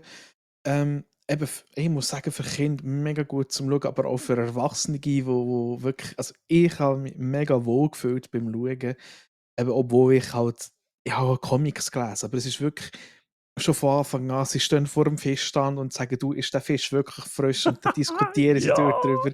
Am Schluss gibt es Schlägerei. Es ja. ist halt wirklich genau das. Es ist wirklich genau das. Ah, fuck. Und tatsächlich, sie nehmen noch, sie tun ein bisschen rundum auffüllen und sie sagen zum Beispiel auch, wie der Zaubertrank entstanden ist. Warum und wieso und warum es der Obelix so ist, wie er ist. Ja gut, das wird ja in den Comics auch schon erklärt. Ja, aber es wird nie gezeigt, Doch, dass er in die Topf gefallen ist. ja. Ich weiss Wird nicht, das wirklich welchem was gezeigt? es war, aber meine Gotte hat fast alle Asterix gehabt damals, als ich klein war. Okay. Und das ist definitiv vorgekommen. Okay, dann muss ich einfach sagen, es ist nicht in dem Comic, wo sie dort tun, wie soll ich sagen, ja, ich sage jetzt halt einfach verfilmen Ja, oder ja, ja, ja. veranimieren. Dort, in dem kommt es nicht vor, aber sie tun es extra noch dazu, was ich mega super finde. Und eben, es gibt so viele Running Gags und so viel geiles Zeugs, wo ich einfach Tatsch rausgelacht habe. So völlig absurdes Zeug. Und tatsächlich, was ich wirklich muss hervorheben muss, ist die hervorragende Musik, die zu dieser Serie komponiert worden ist. Also, ich habe selten Gänsehaut bekommen, aber für alle die auf Soundtrack stehen, so ein bisschen, eben so ein bisschen, mir hat es teilweise so fast ein bisschen an Star Wars erinnert. Und es ist so gut, es ist so gut. Ich hätte das nie gedacht für so eine Serie. Aber sie haben schon den Original Asterix Soundtrack beibehalten. Da haben sie auch drinnen, da haben sie auch zwischendurch drin. Okay. Glaube nur am Anfang oder so, oder auch beim Intro, ich bin mir jetzt nicht mehr ganz sicher. Aber vor allem so gegen Schluss, es ist fucking episch. Okay. Und auch grundsätzlich, die Serie am Schluss ist, die letzte Folge, die haut richtig rein. Ja, muss ich auch reinschauen. Wo ich echt dachte, Alter, what the fuck? Und eben, sie bringen auch Sachen drin, die glaubst du schon nicht gross gesehen hast. Also, von mir ein 9 von 10. Okay. Nicht gerade ein 10 von 10, weil es halt teilweise Sachen drin hat, die wirklich halt für Kinder sind. Wo ich jetzt halt muss sagen, ja, es ist nicht so mies, aber kann man geben. Also kannst du locker auch mit deinen Kindern schauen. Also du hast schon keine, aber vielleicht unsere Zuhörerkinder. Nein, also Asterix, ich bin als kleiner Bub bin ich ein riesen Asterix-Fan gewesen. Ich habe Ja, ich auch. alle Comics gelesen, ich habe alle Filme gesehen, ich bin in die Wand draufgelaufen, was geheißen hat, es gibt einen richtigen Asterix-Film jetzt. So, what? Ey, das war im Fall, glaube ich, einer von meinen ersten richtigen Kinofilmen gewesen. Okay. Asterix gegen, was ist gegen Cäsar? Das ist der erste. Ist es gegen ja, ich glaube. Ja, also, Olympische Spiele ist, glaube ich, der dritte gewesen. Oder der Ja, zweite. da Zweite habe oder ich schon dritte. nicht mehr geschaut. Oh, Mo! Oh, was? Ey, Nein, habe ich nicht gesehen. so gut, so geil, so witzig. Fucking, Ich bin halt, der fucking Michael Schumacher. ich bin halt Fan von Mission Cleopatra. Ja, Also der ist ich aber auch hatte, super. und eben der die Serie gemacht hat, ist auch der gewesen, die Serie gemacht hat, hat auch Mission Cleopatra gemacht, darum finde ich das so geil. Ja. Ich finde es auch genial, weil sie. Der Film hat es ja als Trickfilm gegeben und Mhm. als Film. Und einfach so, man sieht mich nicht. Man sieht mich, man sieht mich nicht. Man sieht mich, man sieht mich nur halb, man sieht mich nicht. Man sieht mich halb, man sieht mich nicht, man sieht mich. Aber Das ist der Charakter, Das Dümmste. der Charakter ist. Ich kann mich noch genau erinnern, das war immer der Charakter gewesen. Ich hatte nicht Schiss vor ihm, aber der ist mir immer so spooky vorgekommen im Trickfilm als kleiner Bub. Ich so immer, Ja. wow, den sieht man ja gar nicht. Was ist das Und eigentlich im genau? Film. Und im Film so richtig dumm dargestellt, einfach so richtig geil. Ja, es ist aber so richtig gut. Ja, Ja, aber was ich halt auch geil finde, sind die Namen, die sie den Leuten einmal geben. So Ja. Vodaphonics und dann hat sie schlechten Empfang und so Scheiß. ach Gott, ja. Oder am Ende sagen sie doch immer irgendwie Miraculix. Oder heisst ja Miraculix, aber Miraculix. irgendetwas. Dann sagen sie, ja, wie heisst er? Ja, der heisst so wie das Gewürz, wie Knorr oder so. So Scheiß. Ah. Aber was ich auch genial finde von den Asterix-Film ist der mit den Briten. Also, Oh, Tee der ist trinken und Legende. so. Das ist so gut. So gut. Ja, vor allem die Erklärung, warum das die Briten verloren haben gegen die Römer. Ja, am 4. gehen wir Tee trinken. Genau. Also da wird nicht geschlägelt. Und alle so, ja, was sollen wir jetzt machen? Ja, das Tea Time. Das war super. Oh ja, hey. Das müsste ich wieder mal schauen, glaube ich. Ja. Es ist. Eben, Asterix und Obelix ist halt auch das Kindheit. Nein, absolut. Da Ist echt Kindheit. gehen bei mir alle Poren auf. Kann ich dir also sagen. Ja, also, aber eben, ich habe den Film habe ich schnell ein bisschen reingeschaut, der ist nicht so schön auf Netflix, aber die Serie habe ich wirklich, müssen sagen, ich habe das mega gefühlt. Ja. Ich habe tatsächlich vor 2-3 Jahren habe ich erst überlegt, ob ich mich mal auf die Suche machen nach allen alten Heften. Weil meine Gotte hat es nicht mehr. Ich glaube, die hat es mal verschenkt oder so. Ich habe sie mal gefragt. Das war noch so mal so ein Ziel, dass ich einfach alle Asterix-Heftchen habe. Einfach wirklich vom ersten bis zum Weil sie machen ja. Ich glaube, vor 2 Jahren ist das Neues rausgekommen. Ja, es geht, glaube ich, immer noch, ja. Darum. Das wäre mal so etwas. So, ich habe noch 2. Ja, dann darfst du die Monolog halten. Trinken wir in der Zwischenzeit. Es geht aber nicht, also ich will nicht allzu lange haben. Ich habe eine neue Serie angefangen, letzten Monat, habe aber jetzt zwischendrin wieder aufgehört. Und zwar 12 Monkeys. Habe ich angefangen zu schauen. Und ja, genau so wie du schaust, haben viele andere eben auch reagiert, weil ja, es gibt einen Film mit dem Bruce Willis, 12 Monkeys, und mit dem Brad Pitt. Und tatsächlich geht es um eigentlich die gleiche Geschichte, einfach als Serie. Und ich meine, der Film ist aus 1995, also der Ja. Film ist 30-jährig. Und die Serie ist halt definitiv neuer. Das merkst du auch. Und aber die Geschichte an sich ist immer noch das Gleiche. Es hat ein Virus gegeben. Ein Großteil der Menschheit ist ausgestorben, bös gesagt. Und jetzt probieren sie da mit einer Zeitmaschine zurückzugehen, Sachen zu verhindern und so weiter und so fort. Die Serie ist sehr vielen völlig unbekannt. Die kennen den Film, Ja. aber die wissen nicht, dass es eine Serie gibt. Habe ich auch nicht. Bis ich es entdeckt habe. Ja.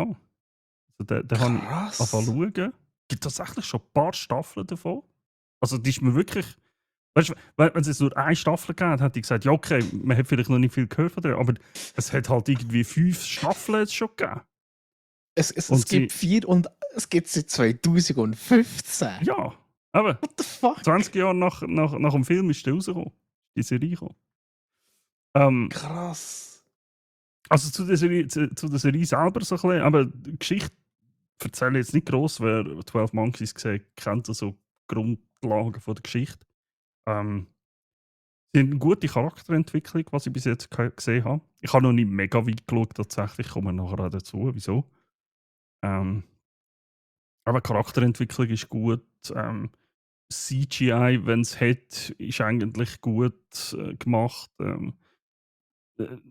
Aber die Idee ist jetzt nicht brandneu. Einerseits hat es einen Film gegeben, auch sonst ist das ja schon x-fach aufgefasst worden, Zeitreisen zurückgehen, irgendetwas Schlimmes verhindern. Das ist auch nicht die erste Serie, die das macht. Da gibt es ja auch viel. Mhm. Aber genau das ist auch so ein bisschen das Problem, das ich im Moment habe mit dieser Serie. Darum habe ich sie im Moment so ein bisschen beiseite gelegt.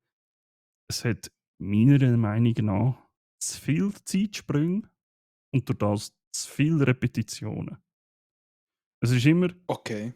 er geht zurück, es geht immer nur um das gleiche Problem, aber er wird zurückgeschickt, muss dort irgendjemand finden oder töten oder irgendetwas vernichten oder etwas finden. Dann kommen irgendwelche Gegner wieder, die entweder das verhindern, er schafft es nicht, dann sliced er wieder vor. In die Zeit, er kann ja immer nur eine begrenzte Zeit dort sein, bis sie ihn eigentlich wieder Mhm. holen müssen. Und dann geht er wieder vor. Dann merke ich jetzt, es hat sich noch gar nichts geändert. Dann merke ich, und anhand von den Informationen, die er hat, okay, ja, dann müssen wir die jetzt dort schicken. Dann wird er wieder dort geschickt. Selbes Spiel nochmal. Kommt wieder zurück. Es hat sich gar nicht geändert. Okay, dann müssen wir die jetzt dort schicken. Es ist einfach viel Repetition. Ja. Und das ist so, was mich im Moment das ein bisschen bremsen zum Schauen. Ich habe irgendwann gemerkt, okay, du schaust gar nicht mehr wirklich konzentriert, weil er ist wieder zurückgeschickt worden und es geht wieder ums Gleiche und es ist wieder so und jetzt ist er wieder zurück. Und, ich kämpfe mich dort ein bisschen durch tatsächlich. Aber was ich gehört habe aus Reviews, es soll nach Staffel 1 besser werden anscheinend.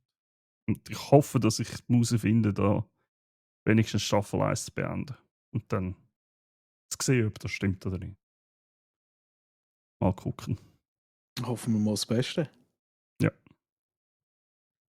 Und dann, wenn wir schon so zu zurück und so in der Zeit gehen, ich bin auch wieder ein bisschen zurück in der Zeit und habe, ich weiß nicht, ob ich das letzte Mal schon erwähnt habe, ich habe Stargate Atlantis schauen.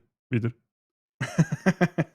Ich glaube, du hast es erwähnt, ja. Ich habe zwangsmässig mich auf meine eigene Film- und Serienbibliothek für eine Woche, 2 müssen beschränken und da habe ich gedacht, was habe ich jetzt schon wieder nicht mehr geschaut, Fassetti-Box. Da habe ich gedacht, ja, so ein Stargate wäre ja geil.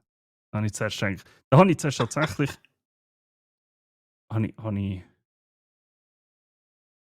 ich habe zuerst gedacht, ja komm, ich schaue einfach mal den Anfang von Stargate Atlantis.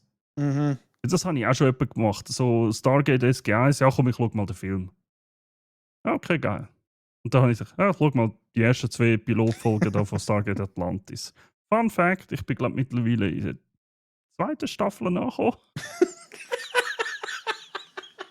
Es ist einfach... Aber ich muss dazu sagen, ich habe auch etwa mal eine Folge geskippt. Ja. Einfach weil ich habe die Serie schon 4, 5 Mal komplett durchgeschaut und irgendwann weiss ich halt, okay, das ist jetzt in dieser Folge passiert und das und das. Das trägt nichts zu ganz einem anderen Plot bei. Ich weiss, was passiert da drin. Okay, ich gehe einfach zur nächsten, die ist wieder interessant, die ist wieder gut. Und ich habe mich gerade gestern daran verwünscht, wenn ich geschaut habe und mir ist es plötzlich so durch den Kopf geschossen, und dachte, eigentlich krass, dass ich die Serie immer wieder schauen kann und es ist einfach wieder spannend. Weißt du, ich bin dort geguckt und dachte, oh, geil. Eigentlich hast du ja 5-mal gesehen. Du greifst mir gerade etwas vor für Filme. Aber es ist okay. Es ist völlig okay. Aber ich kenne das, ich habe nebenbei auch immer wieder so kurze Anfälle, wo ich einfach so Serien immer wieder von schaue. Momentan habe ich einfach so, zwischendurch haben wir einfach, wenn ich Bock habe, schaue, so eine Folge The Mentalist. Die habe ich jetzt auch schon etwa 3 oder 4 Mal gesehen, die ersten 5 Staffeln. Ich glaube noch eine 6., aber die finde ich jetzt nicht so passend. Für mich hört es nach den 5 Staffeln auf. Ich schaue dort auch einfach immer wieder so eine und dann, keine Ahnung, so über den Mittag, wenn ich irgendwie Mhm. gerade noch etwas am Essen bin, Ja, genau. denke ich so, komm, hau noch eine rein. Ja, Komm, hau noch voll. eine rein. Ja, Aber ich finde das noch cool. es ist ja wirklich so meine Go-To-Serie, wenn ich irgendwie keinen Bock auf den Rest habe oder eben am Abend Ja, irgendwie so schnell auf Sofa chillen, bevor ich gehe pennen, schaue ich schnell noch eine Folge Stargate Atlantis und dann kann ich so richtig gut runterfahren und dann ins Nest. Aber das ist Das geil. ist perfekt. Oder eben über den Ja. Mittag. Das Essen machen, anhäkeln, eine Folge Atlantis schauen und dann kannst du wieder an die Säcke. Richtig. Ja, nice. Ja, Film. Nice. Oh, Film habe ich auch ein paar bessere und weniger gute. Ich muss, Ja, ist bei mir alles so ein bisschen liebe Film. teils. Aber weil du schon so schön angefangen hast mit, hey, ich kann etwas immer wieder schauen. Ja. Ich, ich habe ja angefangen, die Star Wars Filme alle Jahre durchzuschauen. Ja. Und jetzt, letzten Monat habe ich Teil 1, 2 und 3 geschaut und jetzt bin ich bei den für mich goldigen 4, 5 und 6 angekommen. Also bei den Alten. Bei den alten. Ja. Und eigentlich, ich hab mir gestern, als ich meine Notizen geschrieben habe, habe ich mir eigentlich gedacht, Alter, du hast Star Wars Episode 4 geschaut und eigentlich hätte deine ganze Filmsucht mit diesem Film angefangen. Also nicht ausschlaggebend, aber das ist halt der erste Film gewesen, das ist einer der wenigen Filme, an den kann ich mich halt immer erinnern. Mhm. Da habe ich als Kind, das habe ich da schon geschaut. Und eben, gefühlt sicherlich schon 100 Mal gesehen. Aber eben, und das andere ist eben, er ist nie langweilig. Wie du sagst, auch heute habe ich halt immer noch den Nervenkitzel, wenn sie den Angriff starten auf einen Todesstern. Obwohl ich weiss, wie es ausgeht. Ich finde es immer wieder spannend, wenn sie da dort durch den Graben durchfliegen und alles klopft und tätscht. Und es ist einfach nur geil. Es ist einfach nur, und es ist einfach wirklich wie heimkommen. Und eben, ich habe mich sehr oft dabei verwünscht, dass ich einfach nur vor dem Fernsehen gehockt bin und grinst habe. Also einfach, ich bin einfach happy gewesen. Ich bin einfach happy gewesen, bei diesen Filmen zu schauen. Ja, ja, ich kann das voll nachvollziehen. Aber Stargate geht es mir genau alle so. Ja, Einfach schauen und hocken da und habe einfach wieder eine scheisse Freude, wie wenn ich wieder ein 13-jähriger ja, Bübel wäre, der auf jedes Mal auf einen Mittwochabend wartet. genau. Und ich habe dann gerade anschliessend, nachdem ich den 4. fertig geschaut habe, habe ich gedacht, okay, was mache ich jetzt? Dann habe ich gerade noch den 5. und den 6. Film, 5 und 6 geschaut. Gerade an einem Stück. Sehr gut. Und nachher haben wir müssen feststellen, der 5. ist eigentlich von der Trilogie dort fast der stärkste. Also der am meisten Impact hat. Aber als Kind hatte ich vor dem immer Angst gehabt. Wegen dem Wampa am Anfang. Ja, sehr Also das gut. ist, wer nicht weiss, was ein Wampa ist, das ist ein Schneeviech, der Yeti, den er geht zerfetzen. Ja. Wo ja eigentlich gar nicht zu dem Filmsetting gehört hat, aber der Mark Hamill, wir gehen wieder mal ein bisschen raus, der hat dort scheinbar also nach dem ersten Star Wars Film hat er einen Unfall gehabt, wo sein Gesicht ein bisschen verunstaltet hat und darum haben sie nachher dann auch, die Geschichte mit dem Wampa drin da, Ja, das habe ich damit nicht tatsächlich alle auch die Frage erst stellen. irgendwie vor einem halben Jahr erfahren. Ja. Mal irgendwo, ja. Genau.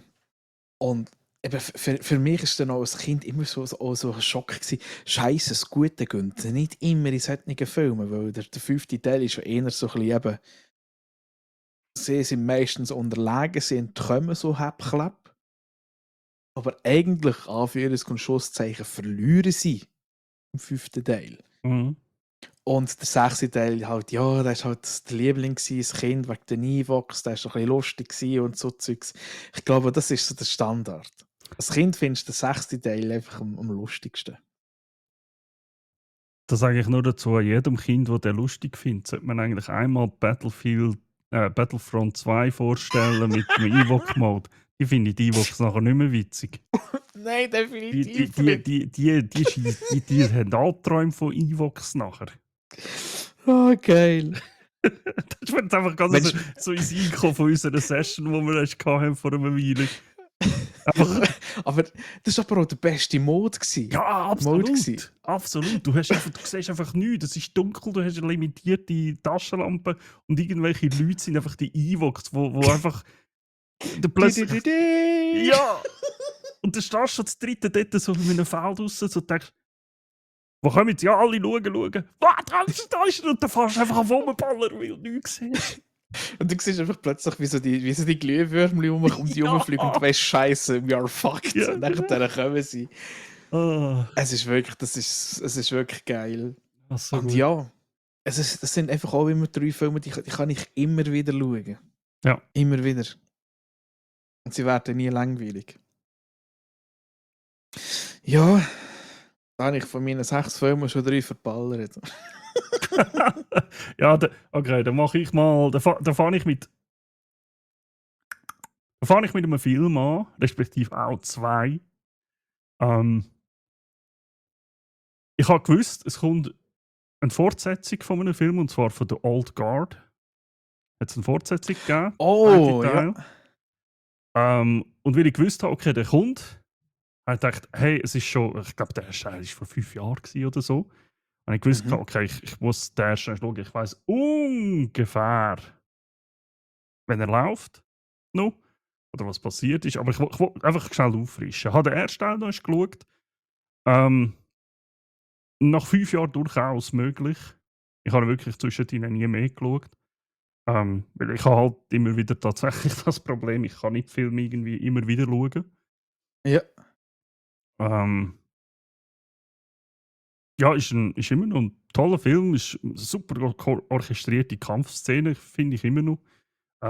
Ey. Ja. Man merkt einfach, sie haben sich überlegt, hey, das ist ein Team, das kämpft seit Hunderten oder Tausenden Jahren miteinander.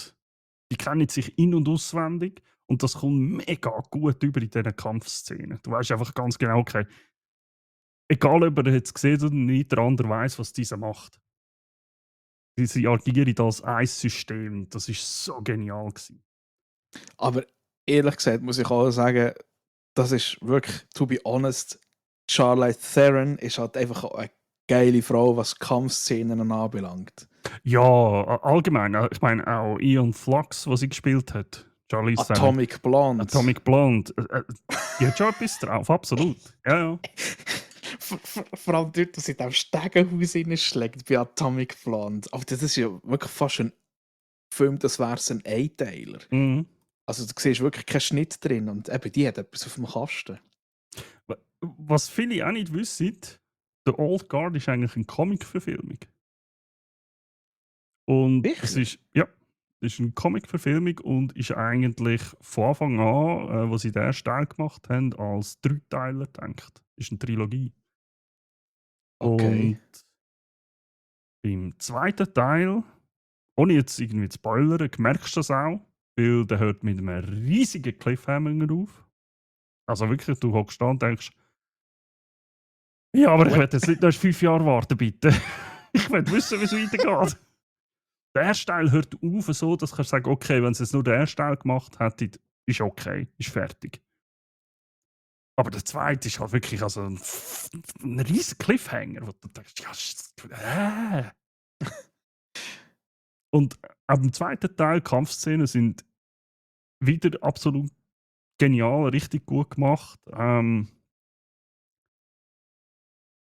Er kommt aber nicht an den ersten Teil an, trotz allem. Er hat, im ersten Teil hast du viel mehr Tiefe gehabt, du hast die Charaktere natürlich kennengelernt. Hast ein bisschen ihre Probleme, die sie hatten oder auch entwickelt haben, hast du ein bisschen mitbekommen. Der zweite Teil hängt am ersten Teil natürlich an, auch von der Geschichte her und auch gewisse Sachen, die dort erklärt worden sind, auch Charaktere, die im ersten erwähnt oder schon gezeigt worden sind, kommen im zweiten vor. Ja, aber nichtsdestotrotz habe ich immer das Gefühl gehabt, irgendetwas fehlt. Ich kann aber nicht können sagen, was. Es ist wie so, wenn er zu wenig oder weniger Tiefe gehabt hat, der Film. Nichtsdestotrotz, ich bin gespannt, ob und wenn der dritte Teil kommt. Ich hoffe es. Ich hoffe nicht, dass wir wieder 5 Stunden warten. 5 Stunden, 5 Jahre. Würde mich ein bisschen anschiessen. Aber ja, wenn es dann halt so ist, ist es so, gell. Aber sehr zu empfehlen, wer den erst interessant gefunden hat oder gut gefunden hat, kennt euch den zweiten. Da mache ich da nichts falsch, definitiv. Ich also tatsächlich auf der Wunschliste.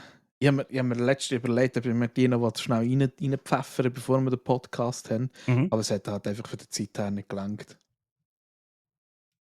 Ja, das Ja. nächstes Mal. Ja. Laufen ja nicht davon. Nein, definitiv nicht. Ja gut, bei Netflix und so weisst du nie, wenn die Filme plötzlich wieder weg sind. Okay, das stimmt. Das Problem habe ich zum Glück nicht mehr. Aber ja. Ja. Ja. Einmal, du hast noch 3 Filme. Soll ich noch einen machen? Ja, komm, hau noch einen raus. Okay, dann einer, wo ich so, ja, semi gut gefunden habe. Ich habe Last Days on Mars geschaut. Der hat sich irgendwie in meine Liste verirrt. Ich habe den irgendwie gefunden mal plötzlich. Und hat interessant ausgesehen, ist aber eben eher so semi gut gewesen. Die Story am Anfang habe ich gedacht, okay, ja, könnte sein. Ah, Ist Moment, aber ja. leider doch sehr vorhersehbar gewesen. Es ist nichts Neues an und für sich, die Story. Also die Mhm. Art und Weise, das ist schon x-mal gegeben. Es ist tatsächlich so wirklich ein Mix, habe ich das Gefühl gehabt, zwischen Red Planet und Alien. Aber das Fazit von mir ist dann nachher so gewesen, ja, es ist ein Mix zwischen diesen zwei Filmen, aber die Zeit, um diesen Film zu schauen, haben wir eigentlich besser können nutzen, um einen oder beide von diesen Filmen zu schauen. Hättest du mehr Okay. davon gehabt. Also, Ja. es ist, ja, Ich glaube nur mal einen Ausschnitt gesehen von dem irgendwie auf YouTube. Darum habe ich jetzt eben gedacht, der, ja. ja.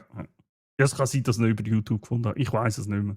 Auf jeden Fall, irgendwie habe ich gedacht, okay, den muss ich schauen. Und ist jetzt nicht die maßlose Enttäuschung gewesen, aber Also es ist kein ist Green besser. Lantern, hä? Schwierig.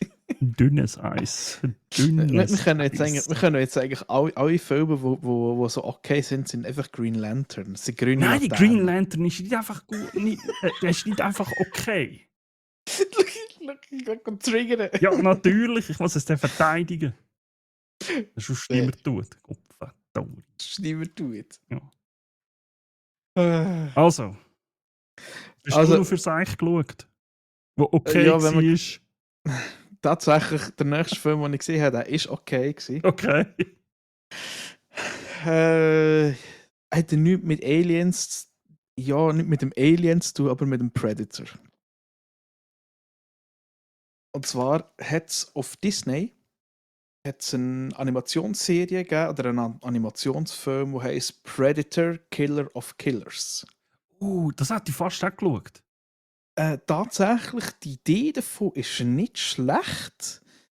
Der Schluss ist einfach scheiße. Also, Okay. das Schluss völlig doof gefunden. Also, es sind eigentlich es sind 3 Storys, die sie erzählen, wo auch so ein bisschen zeigt, wie die Predators halt ihr Jagdgebiet oder respektive wie sie jagen. Du hast zuerst ein Szenario mit Wikinger, das ich sehr geil gefunden habe. Dann hast du ein Samurai-Setting, das auch mega cool ist. Und nachher hast du ein Szenario vom Zweiten Weltkrieg, wo ich mir haben müssen sagen, Bro, das finde ich jetzt ein bisschen falsch. Die Idee ist geil, aber passt für mich nicht dort rein. Grundsätzlich ist es so, dass sie nachher dann alles Krieger, die sie nachher dann am Schluss sammeln, um einen Endfight zu machen. Mhm. Wie und warum, sage ich jetzt nicht. Aber auf jeden Fall, es ist eigentlich, alle 3 Sachen sind mega cool erklärt. Ich finde die Designs von den Predators finde ich allgemein sehr geil. Ich finde es auch geil, wie sie eigentlich von so also, eben, auch so ein bisschen von den Szenarien her immer so ein bisschen das ähnliche Setting haben. Zum Beispiel der Predator bei den Wikingern, das ist einfach ein verdammter hoher Barbar, das ist einfach ein hoher Möbel. Der zweite, der so bei den Samurai ist, Schrägstrich Ninjas, ist da auch wirklich so wie ein Ninja unterwegs. So mit so Waffen und so, finde ich mega cool. Und der dritte ist eigentlich, das ist eigentlich einer, der nur mit dem Luftschiff passiert. Also es ist nicht ein Faust-auf-Faust-Kampf, sondern eigentlich so 2 Piloten, die gegeneinander fliegen und kämpfen. Und eigentlich die Idee finde ich mega cool, passt aber tendenziell dann am Schluss nicht so rein, weil ja, es ist halt kein Hand-to-Hand-Combat und am Schluss wäre es eigentlich schon das und es macht eigentlich nicht so viel Sinn. Ja, also gemacht ist er cool, Er hat halt einen Animationsstil, wo ich muss sagen, gefällt mir nicht unbedingt, aber es ist halt so wie so, es ist nicht flüssig, es ist so wie, es fühlt sich an wie so ein mega knapp gemachtes, äh, wie heissen die? Ich vergesse es immer, die Stop-and-Go-Motion. Motion. Ja, ja genau. Wo halt immer wieder so wie ein Bild fällt, damit, aber Mhm. es wirkt gleich flüssig. Aber eben die Designs von den Predators finde ich mega geil. Also man kann es sich geben, aber nicht zu viel erwarten tatsächlich. Okay. Ja, aber ich habe es eigentlich tatsächlich vor 2, 3 Tagen bin ich so am Rumschauen gewesen, habe ich das gesehen. Zuerst habe Mhm. ich gedacht: «Ah cool, neuer Film.» Draufgeklickt und habe gesehen, also animiert. Dann habe ich mal ein bisschen angefangen durchlesen, um was es eigentlich geht. Dann habe ich gedacht: Ja, also, ist nicht so, dass ich gesagt habe: «Okay, nein, das schaue ich nie», aber das hat mir einfach gar nicht gepasst. ja. Also eben, ich habe auch gedacht, so, das ist auch, glaube ich, so über den Mittag habe ich mal angefangen zu schauen. Also ich finde es so cool, du kannst eigentlich 3 Teile schauen, also es sind eigentlich 4 Teile und du kannst jeden Teil einzeln schauen und am Schluss siehst du dann nachher ein Smash-up. Mhm. Und von dem her, ja, du könntest, eigentlich hättest du auch 3, eine Miniserie an 4 Folgen können machen. Wäre auch völlig easy gewesen. Ja, ja, ja. Genau. Aber Ja, es kommt, glaube ich, ja irgendwie nächstens ein Film. schon wieder. Oder ist es das eben ich das gewesen? Ich habe gemeint, ich habe das letzte Mal erst, ich habe äh, das Gefühl, so Predator und Alien-Movies, die produzieren es einfach am Laufband. ja, nein, da, Predator, Ah, mal. Predator Badlands.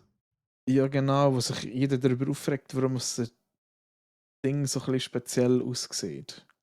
Ja, sollen sie sich darüber aufregen, ist Ja, aber tatsächlich, ich finde es jetzt nicht unbedingt schlimm und ja.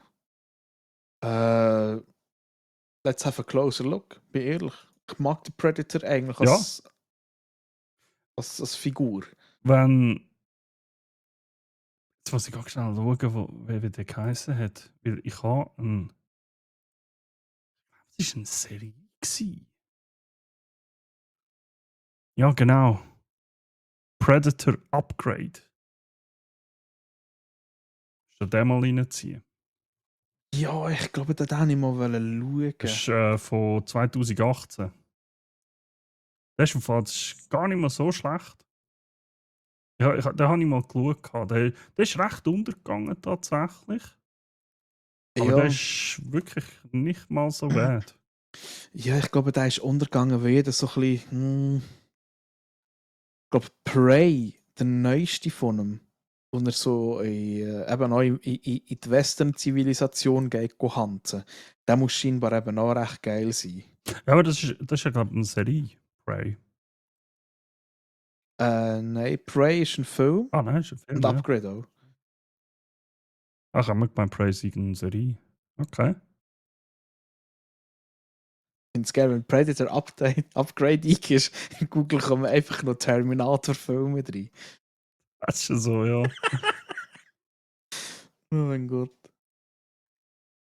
Ja, Jetzt gibt nice. es ein paar. Ich habe den cool gefunden, wo sie da aus 2010, wo der Adrian Brody mitspielt. Habe ich auch nice gefunden. Wo sie eigentlich alle zusammen einfach auf dem Predator-Planet eigentlich rausgeschmissen werden. Ah, ja, Predators, also, Ja, hat er glaube ich, Predators, einfach ja. geheißen. Ja, genau. Ja, voll. Da habe ich im Kino gesehen und habe sagen, der ist cool. Auch wenn der Lawrence Fishburne ein bisschen spezieller spielt. Allgemein also der Film hat einen recht krassen Cast, wenn du das im Nachhinein schaust. Ja. Ein Walton Goggins, ein Mahershala Ali, der Danny Trejo, Lawrence Fishburne. Also das sind Mm, gerade Namen heutzutage drin. Also, sind gerade ein paar Leute, ja. und schon geil. Ah, ja, und Predator halt. Predator Ja. ist geil. Oh, Eigentlich. wir müssen an einer Alarmparty wieder mal Alien vs. Predator spielen. Ich muss mal schauen, ob ich das noch irgendwo habe. Von dem ein Game Von geben. dem das Game gegeben, da hast du entweder eins von den Aliens sein. Das ist ja hure geil. Ja. Da hast du natürlich hast so Fähigkeiten gehabt, hast können auch die Wände rauf und alles das Zeugs. Oder du hast können einer von den Predator sein. Und dann hast du halt wie so in Arena-mässig so fast, hast halt Deathmatch gehabt, Team-Deathmatch, so Sachen. Geil. Mega geil gewesen, ja. Nice. Nice Scheiß. Ja, wenn wir schon so alte Sachen, gerade unter anderem, oder lang währende Sachen anschauen, ich habe auch noch etwas, und zwar habe ich den möglichen Abschluss, man weiß ja nie, ob es wirklich fertig ist oder nicht, von etwas geschaut, wo, boah, ich glaube, lass mich mal kurz schauen. Ja, der erste Film ist 2 Jahre älter als ich. Wo mich tatsächlich ein bisschen auch ja, touched hat. Ich habe fast ein bisschen das Tränchen vergossen am Schluss, weil ich dachte, oh, fucking hell, das war's. Aber auch auf einem Grund von Es ist. wegen, wie sie die zwei Welten zusammengebracht haben. Ach so, jetzt gemeint, du redest von in einem Land vor unserer Nein, nein. Zeit oder so. Ich habe Karate Kid Legends geschaut. Ah, okay, Und okay. da geht es ja im Film unter anderem. Also der Film wird unter anderem dazu benutzt, um die alte Karate Kid-Serie und Cobra Kai mit dem zu verbinden, wo der Jackie Chan mit dem Karate Kid, den er gemacht hat. Okay. Und das gelingt ihm sehr gut, wirklich. Es wird erklärt, wie die Verbindung von Mr. Miyagi zu ihm war und so, woher sie sich kennen und so weiter und so fort.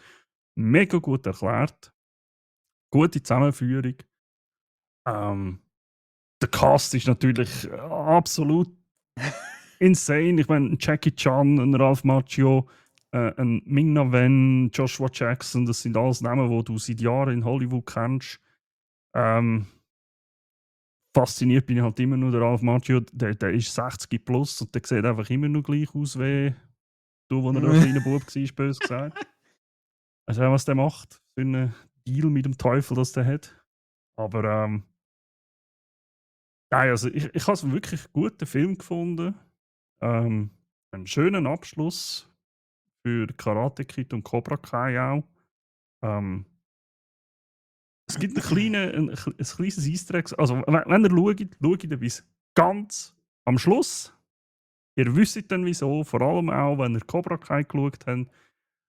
Es ist wirklich richtig gut. Und dort habe ich wirklich so ein kleines Tränchen vergossen, weil ich gedacht habe, Scheiße, jetzt ist es halt wirklich fertig.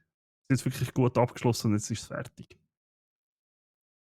Auch der Hauptprotagonist, den möchte ich schnell noch speziell erwähnen, weil ich habe von dem schon eine Serie gesehen. Der hat American Born Chinese gemacht, der Bub.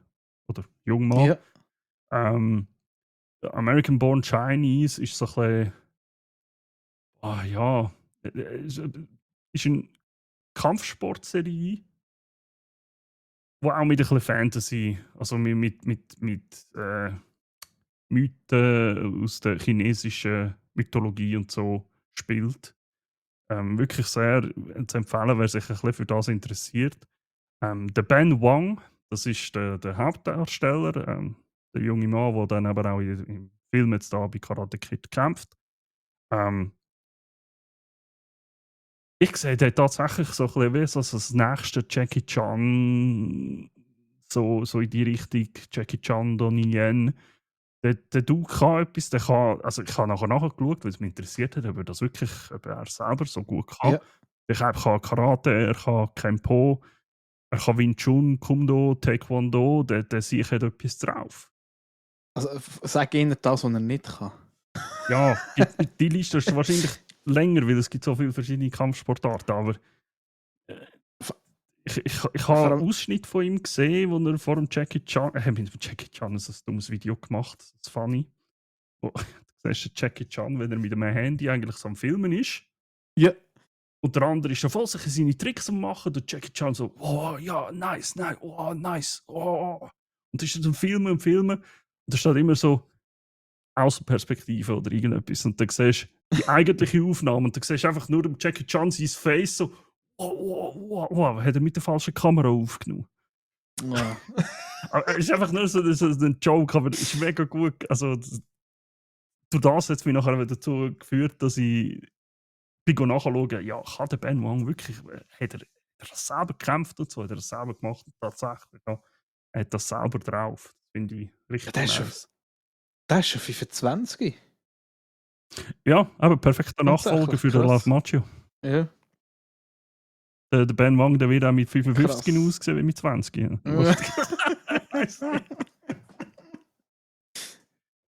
Kampfsport haltet jung.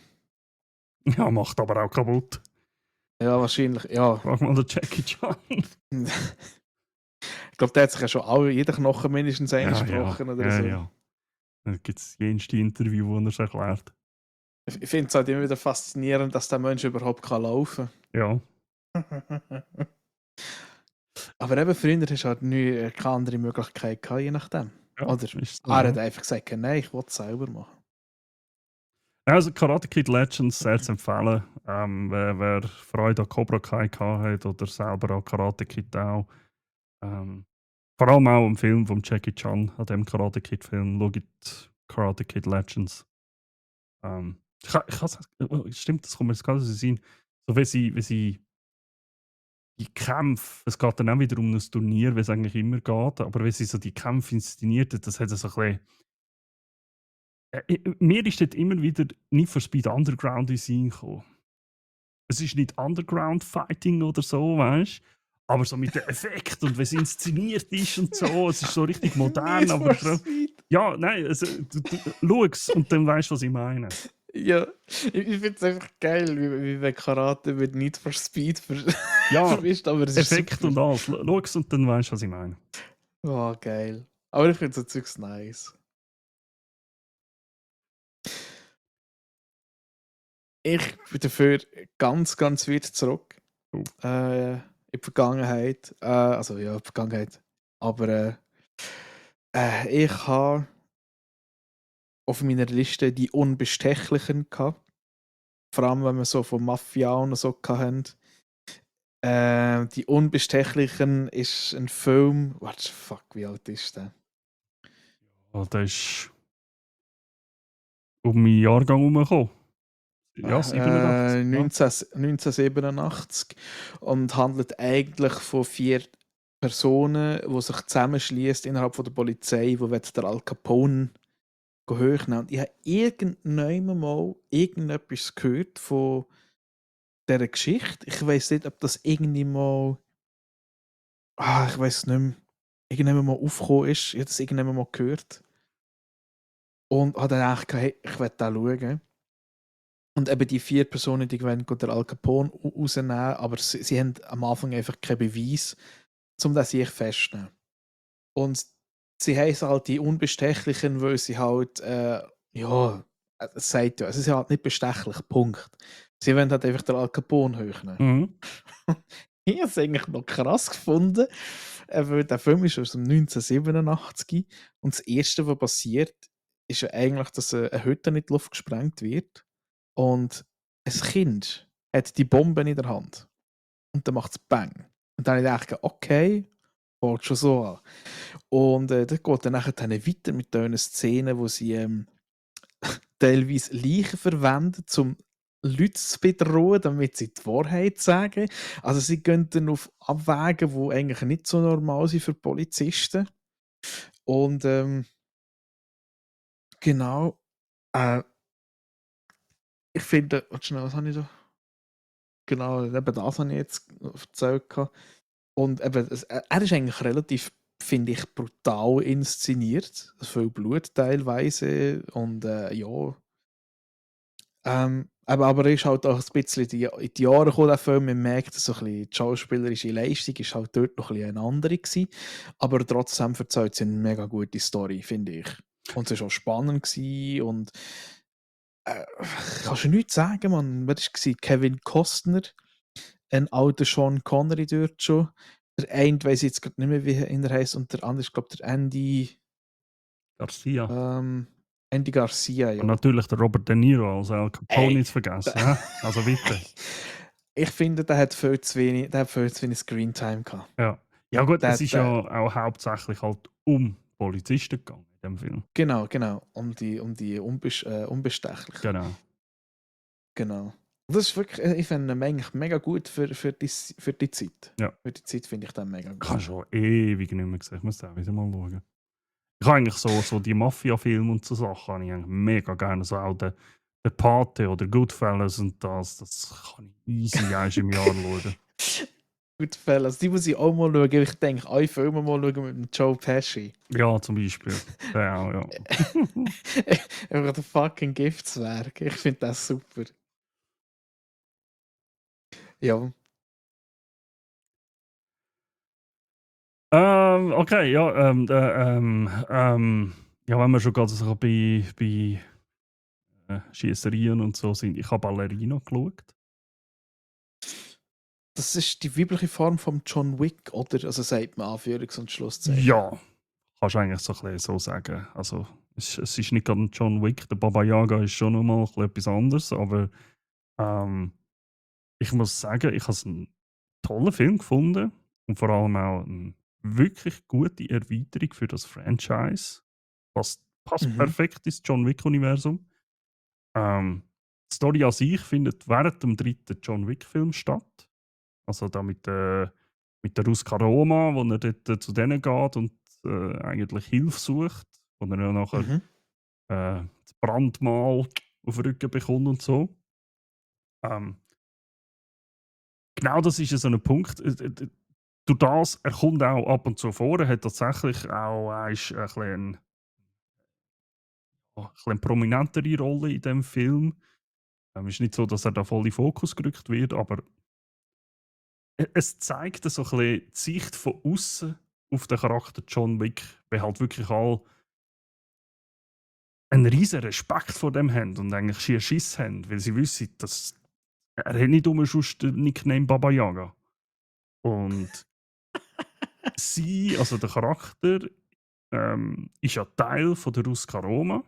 Von eben, darum Mhm. Ballerina, ich meine, wer John Wick 3 gesehen hat oder 1, 2 und 3, der versteht wahrscheinlich, warum er Ballerina heisst. Die ist halt genau bei denen aufgewachsen dann und so, unter anderem.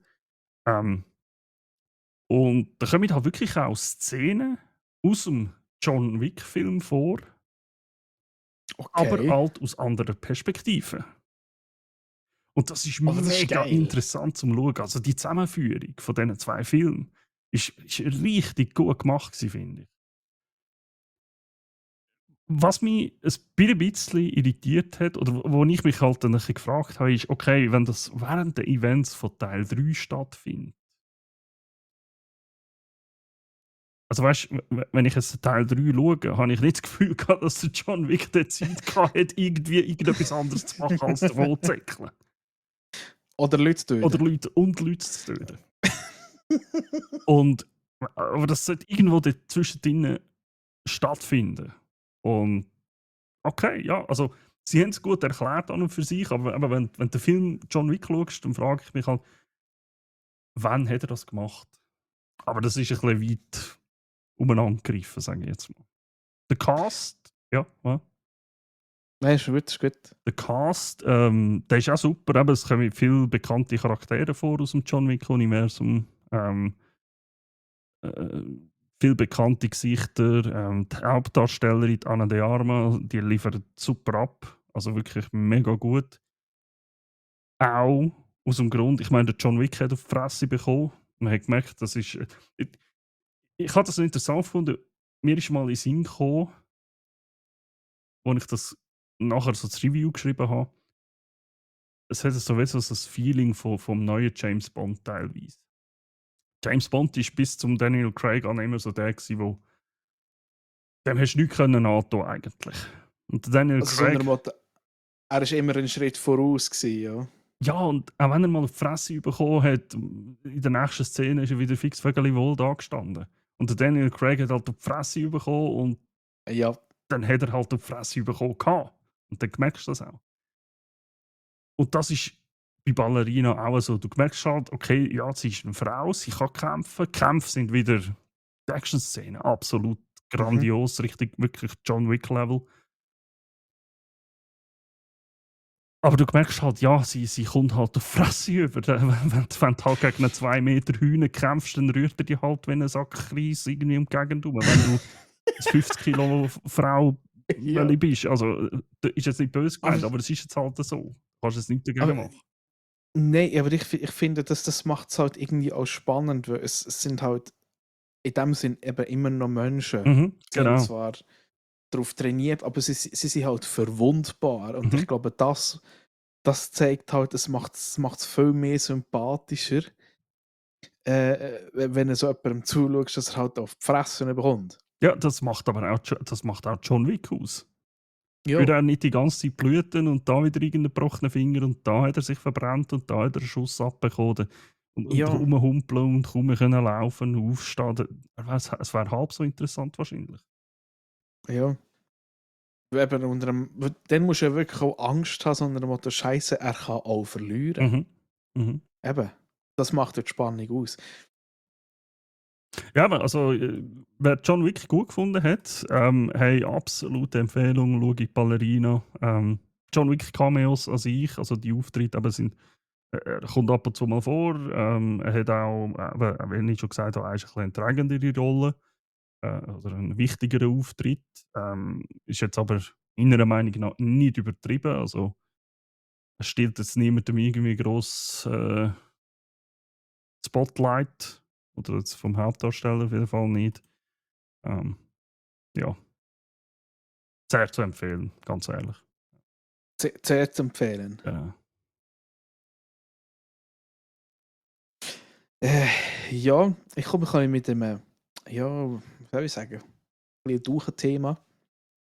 Ich habe auch jetzt auf Netflix, ich habe einen Film auf meiner Liste gehabt. Und zwar, ich mag den Ben Kingsley. Mhm. Der hat, glaube Gandhi hat er gespielt und schon schon. Ich mag Medikus, einfach der Medikus. den Medikus, eben, ich mag den sehr als Schauspieler. Mhm. Vor allem halt auch einfach wegen seiner schauspielerischen Art und so. Und tatsächlich habe ich den in einem Film gesehen, der heißt Operation Finale. Ähm, ich muss schnell ein bisschen ausholen, damit ich so richtig erzähle. Es geht so ein bisschen darum, ähm, auch wieder das Thema Zweiter Weltkrieg oder respektive kurz danach. Die Obersturmanführer von damals, sie sind alle irgendwie tot oder verschwunden oder was auch immer. Und es geht eigentlich, in diesem Film geht es um Adolf Eichmann. Das ist gemäss der Geschichte ist er der, der während dieser Zeit ja, so ein bisschen die Verfolgung und die Ermordung der Juden organisiert hat. Und der ist nach dem Zweiten Weltkrieg ist der einfach spurlos verschwunden. Und nachher hat es eine Spezialeinheit gegeben, wo ihn eigentlich sozusagen wie nachdem, dass sie Informationen bekommen hat, dass er auf Buenos Aires abgestiegen ist, haben sie nachher dann den Auftrag bekommen, hey, sie müssen den holen und den nach Israel bringen, damit er vor ein Gericht kommt. Mhm. Damit sie können ein Statement setzen und sagen, hey, wir wollen dich verurteilen an der Ermordung von 6 Millionen Menschen. Und tatsächlich ist der Ben Kingsley spielt der Adolf Eichmann und einer von denen, der noch geht, holen ist der Oscar. Ja, ich klatsche in die Hände. Ähm, fucking, wie heisst der bei Dune noch mitgespielt hat, wo der Vater spielt, der Oscar Oscar Isaac. Isaac. Ja. Ja, merci. Und er spielt eigentlich einen von denen, die ihn geht holen. Mhm. Und das ist eigentlich ein krasses Katz-und-Maus-Spiel eine Zeit lang. Vor allem, weil sie ihn dann länger dort verstecken müssen, was geplant war. Und er fängt dann an ähm, mit dem Adolf Eichmann, also der Oscar Isaac spielt den Jude, wo seine Familie dort verloren hat, also seine Schwester, und fängt mit dem nachher dann an zu diskutieren. Und es ist immer so ein Spiel zwischen, wenn fängt der andere an, also wer fängt dann nachher wer an manipulieren, wenn ist es so weit, dass einfach einer der andere völlig kaputt macht. Und ich finde das mega gut gespielt und ich finde das so, dass der Ben Kingsley, der hat halt einfach so eine Ader mit Sprechen, also den sehe ich jetzt nicht in einem Actionfilm. Und der Oscar Isaac spielt das eigentlich auch gut. Mhm. Ist teilweise ein bisschen ziehend, aber ich finde es tatsächlich trotzdem noch ein interessanter Film. Und ich habe mir es definitiv auch aufgeschrieben, wie akkurat dass der Film wirklich der Geschichte entspricht oder was dort wirklich passiert ist. Das wirklich eins zu eins widerspiegelt, sei mal dahingestellt, weil es spalten sich wieder die Meinungen. Aber ich finde, solche Filme sollte es mehr geben, damit die Leute sich je nachdem auch selber mal ein bisschen informieren darüber. Also wenn ihr etwas schaut, wo drauf steht, hey, es passiert nach wahren Begebenheiten, geht doch auch mal ein bisschen nachlesen. Mhm. Nicht einfach das glauben, was sie im Film zeigen. Ja, Gut, es ist immer noch ein Unterschied, ob etwas nachgespielt wird oder eben nach wahren Begebenheiten. Das lässt ja, halt doch auch noch recht viel Interpretationsspielraum offen für die den Film machen, aber auch schauen. Also, genau. ja. Genau. Also sie haben definitiv da Sachen drin genommen, halt einfach, was Hollywood ist. Mhm. Ähm, es wird am Anfang wird relativ viel noch ein bisschen mit Waffen gezeigt, aber die kommen eigentlich praktisch nicht zum Einsatz. Und ja, also es ist an und für sich ist es ein spannender Film, wo man gut schauen kann. Er hat aber jetzt auch nicht so horrifying Szenen drinnen. Also er ist human geblieben, Okay. sagen wir es mal Ja, so. ja, ja. Aber trotzdem ein Thema, wo man nicht einfach so unter den Boden sollte kehren. Ja, ich meine, es ist ja bekannt, dass viele Ex-Anhänger, nenne ich es jetzt mal, genau in so, ich glaube, Argentinien ist doch, glaube ich, eines von den Ländern, wo viele gegangen sind und so, oder wo es Genau. vermutet, dass viele hier sind.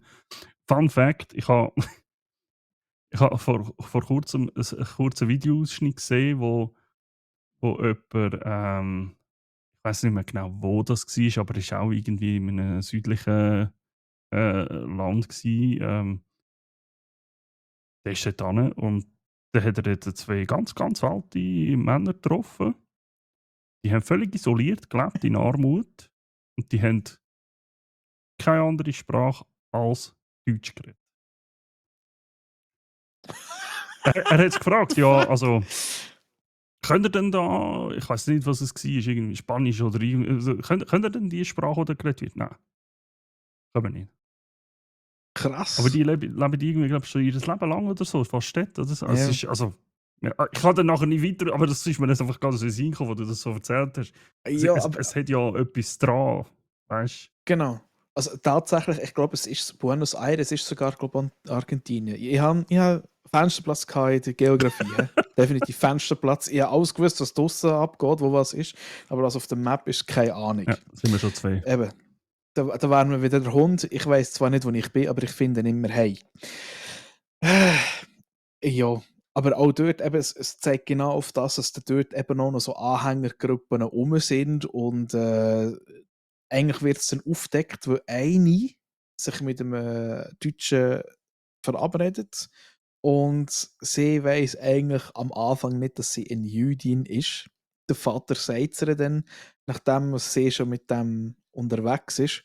Und dann kommt sie halt eben in so eine Vorstellung rein, wo sie dann eben auch wieder ja, so ein bisschen etwas Gleiches abziehen, wie es früher damals im Zweiten Weltkrieg oder vor dem Zweiten Weltkrieg da war, so Hassreden und alles so Zeugs. Mhm. Und es ist schon relativ krass und da denkst du so, hey, what the fuck? Eben, hast du gedacht, das ist nach 1945 ist es durch, aber es hat sich durchgezogen bis 1960 Mhm. oder noch länger, oder? Das weisst ja nicht, ob es heute noch solche gibt. Ich hoffe es nicht, aber Leider schon. ja, ja, sehr, sehr leider. Aber eben darum, trauriges Thema. Ich hoffe, du hast einen super lustigen, tollen Film zum Schluss. Oh, deinen Augen auch nicht. Also mal, einer ist noch gut. Ja. Okay, dann überlasse ich dir die Bühne, weil ich habe alles. Ich bin durch. Okay, ich fange mit dem an, wo wirklich gut war. Ich habe Drachenzähmen live gemacht. Live-Action-Verfilmung. Ja, bin ich gespannt, Und was du sagst. ich muss sagen, Disney, ihr könnt euch da mal eine Scheibe abschneiden davon. Das war mal eine richtig gut gemachte Live-Action-Adaption, finde ich. also von der CGI-Effekt. Ganz viel Star Citizen gespielt in meinem Leben, ich weiss. CIG, Mann. Also richtig gute CGI-Effekte. Die Drachen sehen richtig gut aus, also wirklich gut. Auch die Effekte sonst, ich will jetzt nicht zu viel vorwegnehmen, aber egal wie gross wie gross der Drachen ist, es sieht wirklich gut aus. Die Kostüme sind richtig genial, die Wikinger und alles. Ähm, Es ist wirklich einfach eben eine richtig gut gelungene Live-Action-Adaption. Die Story ist gut, man kennt sie halt einfach, weil ich meine, der Film an sich ist, also der Trickfilm ist jetzt ja nicht Ewigkeiten her, Ja, aber das stimmt. darum kennt man halt die Story an sich. Sie ist auch nicht 100% 1:1 wie aus dem Trickfilm, aber der Hauptstrang, es dreht sich um genau das Gleiche. Also wirklich, wer gerne so Live-Action-Adaptionen hat oder eben einfach Fan von Drachenzähmen leicht gemacht ist, kennt euch den Film, also da mache ich da gar nichts falsch. Wirklich sehr gut gewesen.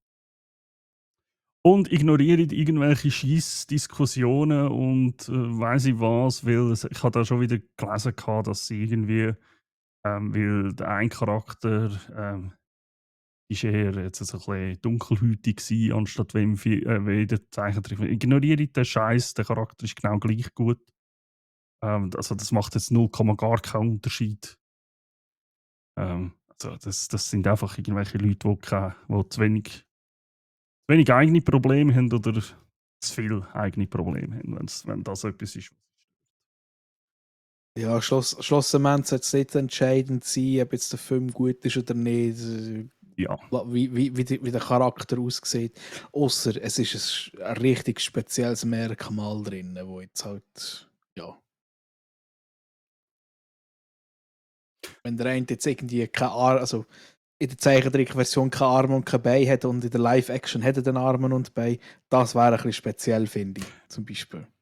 ja, aber auch so etwas kann Ja. erklärt werden. Also das Richtig, ja, ist, ja, richtig. absolut. Genau. Und lernt euch auch ein bisschen auf Sachen ein, in ihrer Wurst. Voll, ja. Also auch müssen lernen, ich kann es auch. Zum Schluss, das habe ich jetzt tatsächlich erst gerade vorgestern geschaut, habe ich Blood and Sinners geschaut, den neuen Film. Mit dem Michael B. Jordan, der bei den neuen Rocky-Film, oder eben, hat ja nicht mehr Rocky geheißen, sondern Creed. Hast jetzt du Blood and Sinners gesagt? Ja, Weil ich habe verstanden Blood and Singers. Blood and Sinners. Ich dachte, what the fuck ist jetzt das? Das klingt wie so eine Killenchor von Vampiren, die rummetzgen oder so. Nein, nein. Ist ein okayer Film. Visuell und auch Audio, also ist super gemacht, super Effekt, absolut gute Musik.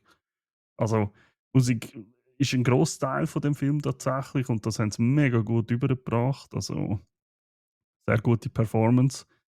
Auch der Cast ist wirklich gut.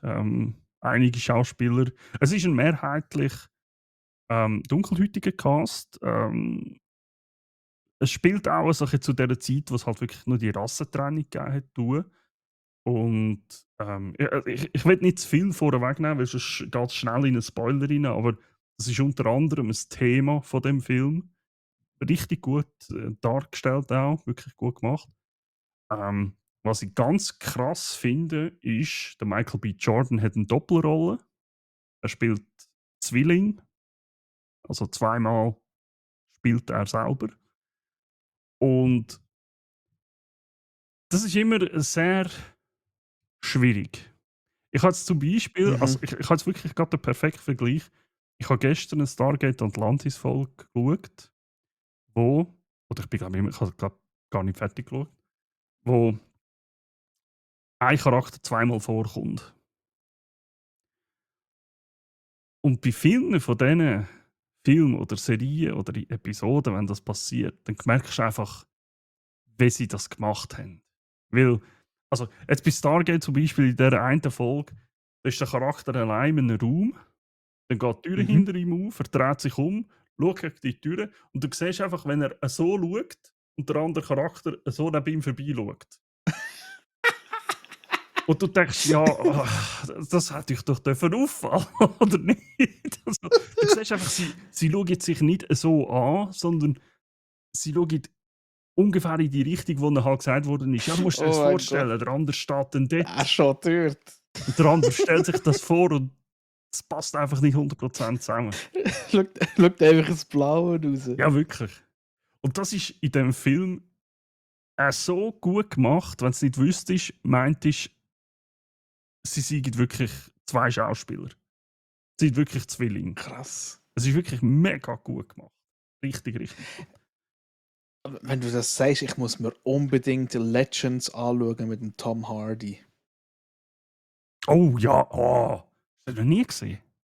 Nein, leider nicht. Ich muss da unbedingt mal Ja. schauen, weil dort spielt er genau auch eben Hat er auch so zweimal eine die... Doppelrolle, ja. Genau. Sehr zu empfehlen. Das ist ein super guter Film, ja. Ja, sehr gut.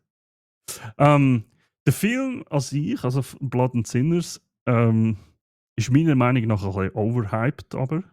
Weil trotz allem Guten, was ich jetzt aufgezählt habe, es ist kein schlechter Film, aber die Story hat mich nur so so ein bisschen semi mitgerissen. Es geht ja, also das ist jetzt auch kein Spoiler, es geht ja um Vampir unter anderem. Also bin ich nicht schlecht gewesen mit dem Killenchor. Ja, also, aber auch die Story an sich, ja, ich habe den Hype nicht ganz verstanden, den der Film bekommen hat. Er ist überall so hochgelobt worden und der ist super, super und so weiter. Weiß nicht. Kleiner Fun Fact: Schade. Es hat ein bisschen Blade dabei. Aus einem guten Grund. Und das habe ich tatsächlich gewusst, bevor ich den Film gesehen habe. Da der Film anscheinend etwa in der gleichen Zeit spielt, wie der neue Blade-Film spielen sollte oder hat sollen gespielt werden, vielleicht wird er ja auch, nur man weiß es ja bis heute nicht, sie sind ja immer noch dran, haben sie, und das ist kein Witz, das könnt ihr nachlesen, Outfits und Kostüme vom Blade-Film genutzt in diesem Film. Oh, Sie haben sich überlegt, ja, was sollen wir noch? Und irgendwie, ich weiß nicht, ob die Kostümdesignerin selber oder so an dem Film mitgemacht hat, gleichzeitig. Auf jeden Fall Mhm. sind sie auf die zugegangen und haben gesagt, hey, könnt ihr uns da etwas auslehnen? Und die anderen haben gesagt, ja, easy, hier, Geld, ja, hier, da. Geil. Und da haben sie anscheinend wirklich gewisse oder viele Sachen, vor allem was das Kostüm angeht, aus dem noch nicht vorhandenen neuen Blade-Film benutzt. Ja. Geiler Scheiß. Das find ich mega nice, ja. Genau. Ich mag Blade. Ich hoffe immer noch, dass er kommt. Und, wenn wir schon bei Blade sind, stimmt, das kommt mir das ganz in den Sinn. Es hat eine Blade-Serie gegeben, hast du das gewusst? What the... Ja, es hat eine Blade-Serie, die habe ich diese Woche gefunden und ich habe gedacht, okay, die kommt auf Aber, meine Liste. aber nicht mit dem Wesley Snipes, aber die Nein. ist auch schon 20-jährig. Ja, ja. Also da würde ich definitiv mal reinschauen, ob die etwas ist oder nicht. Okay, ich finde den Namen vom Schauspieler von der Blade spielt ein bisschen speziell. Ja. Sticky Fingers. Also eigentlich heisst er ja Kirk Jones. Das habe ich schon nachgeschaut. Weil ich habe es auch gesehen, ich dachte, das kann nicht sein richtiger Name sein. Dann bin ich nachschauen und er heißt Kirk Jones, Nickname Sticky. Sticky Fingers, Mann, wie geil. Okay, gut. Genau. Ist echt nichts Schlimmeres. Und die Serie spielt anscheinend nach dem Blade Trinity Film. Also ist nicht irgendwie vorher oder so irgendetwas, sondern Okay. spielt nach dem Film eigentlich. Ja. Ja, also der will ich definitiv. Vielleicht schaue ich das diesen Monat tatsächlich. Aber das ist. Es tut mir leid, das verreist mich gerade ein Das bisschen. interessiert mich sehr, weil ich habe Blade einen super Film gefunden. vielleicht auch noch eine Popular Opinion. Ich habe auch die letzten Filme nicht schlecht gefunden. Ähm, aber ich würde halt doch gerne den Blade-Film mit dem Mahershala Ali doch auch noch sehen. Das würde mich sehr interessieren. Sie viele Filme. So, 1,5 Stunden, die wir mehr füllen. Raschen wir noch schnell Das den schaffen James wir durch. easy. Das schaffen wir easy. Ja, also ich absolut. Ich habe zwar 4 Sachen aufgeschrieben, aber das Ja, ich ist habe nicht auch so 4 riesig. Sachen, aber ich glaub 2 tue ich rausstreichen.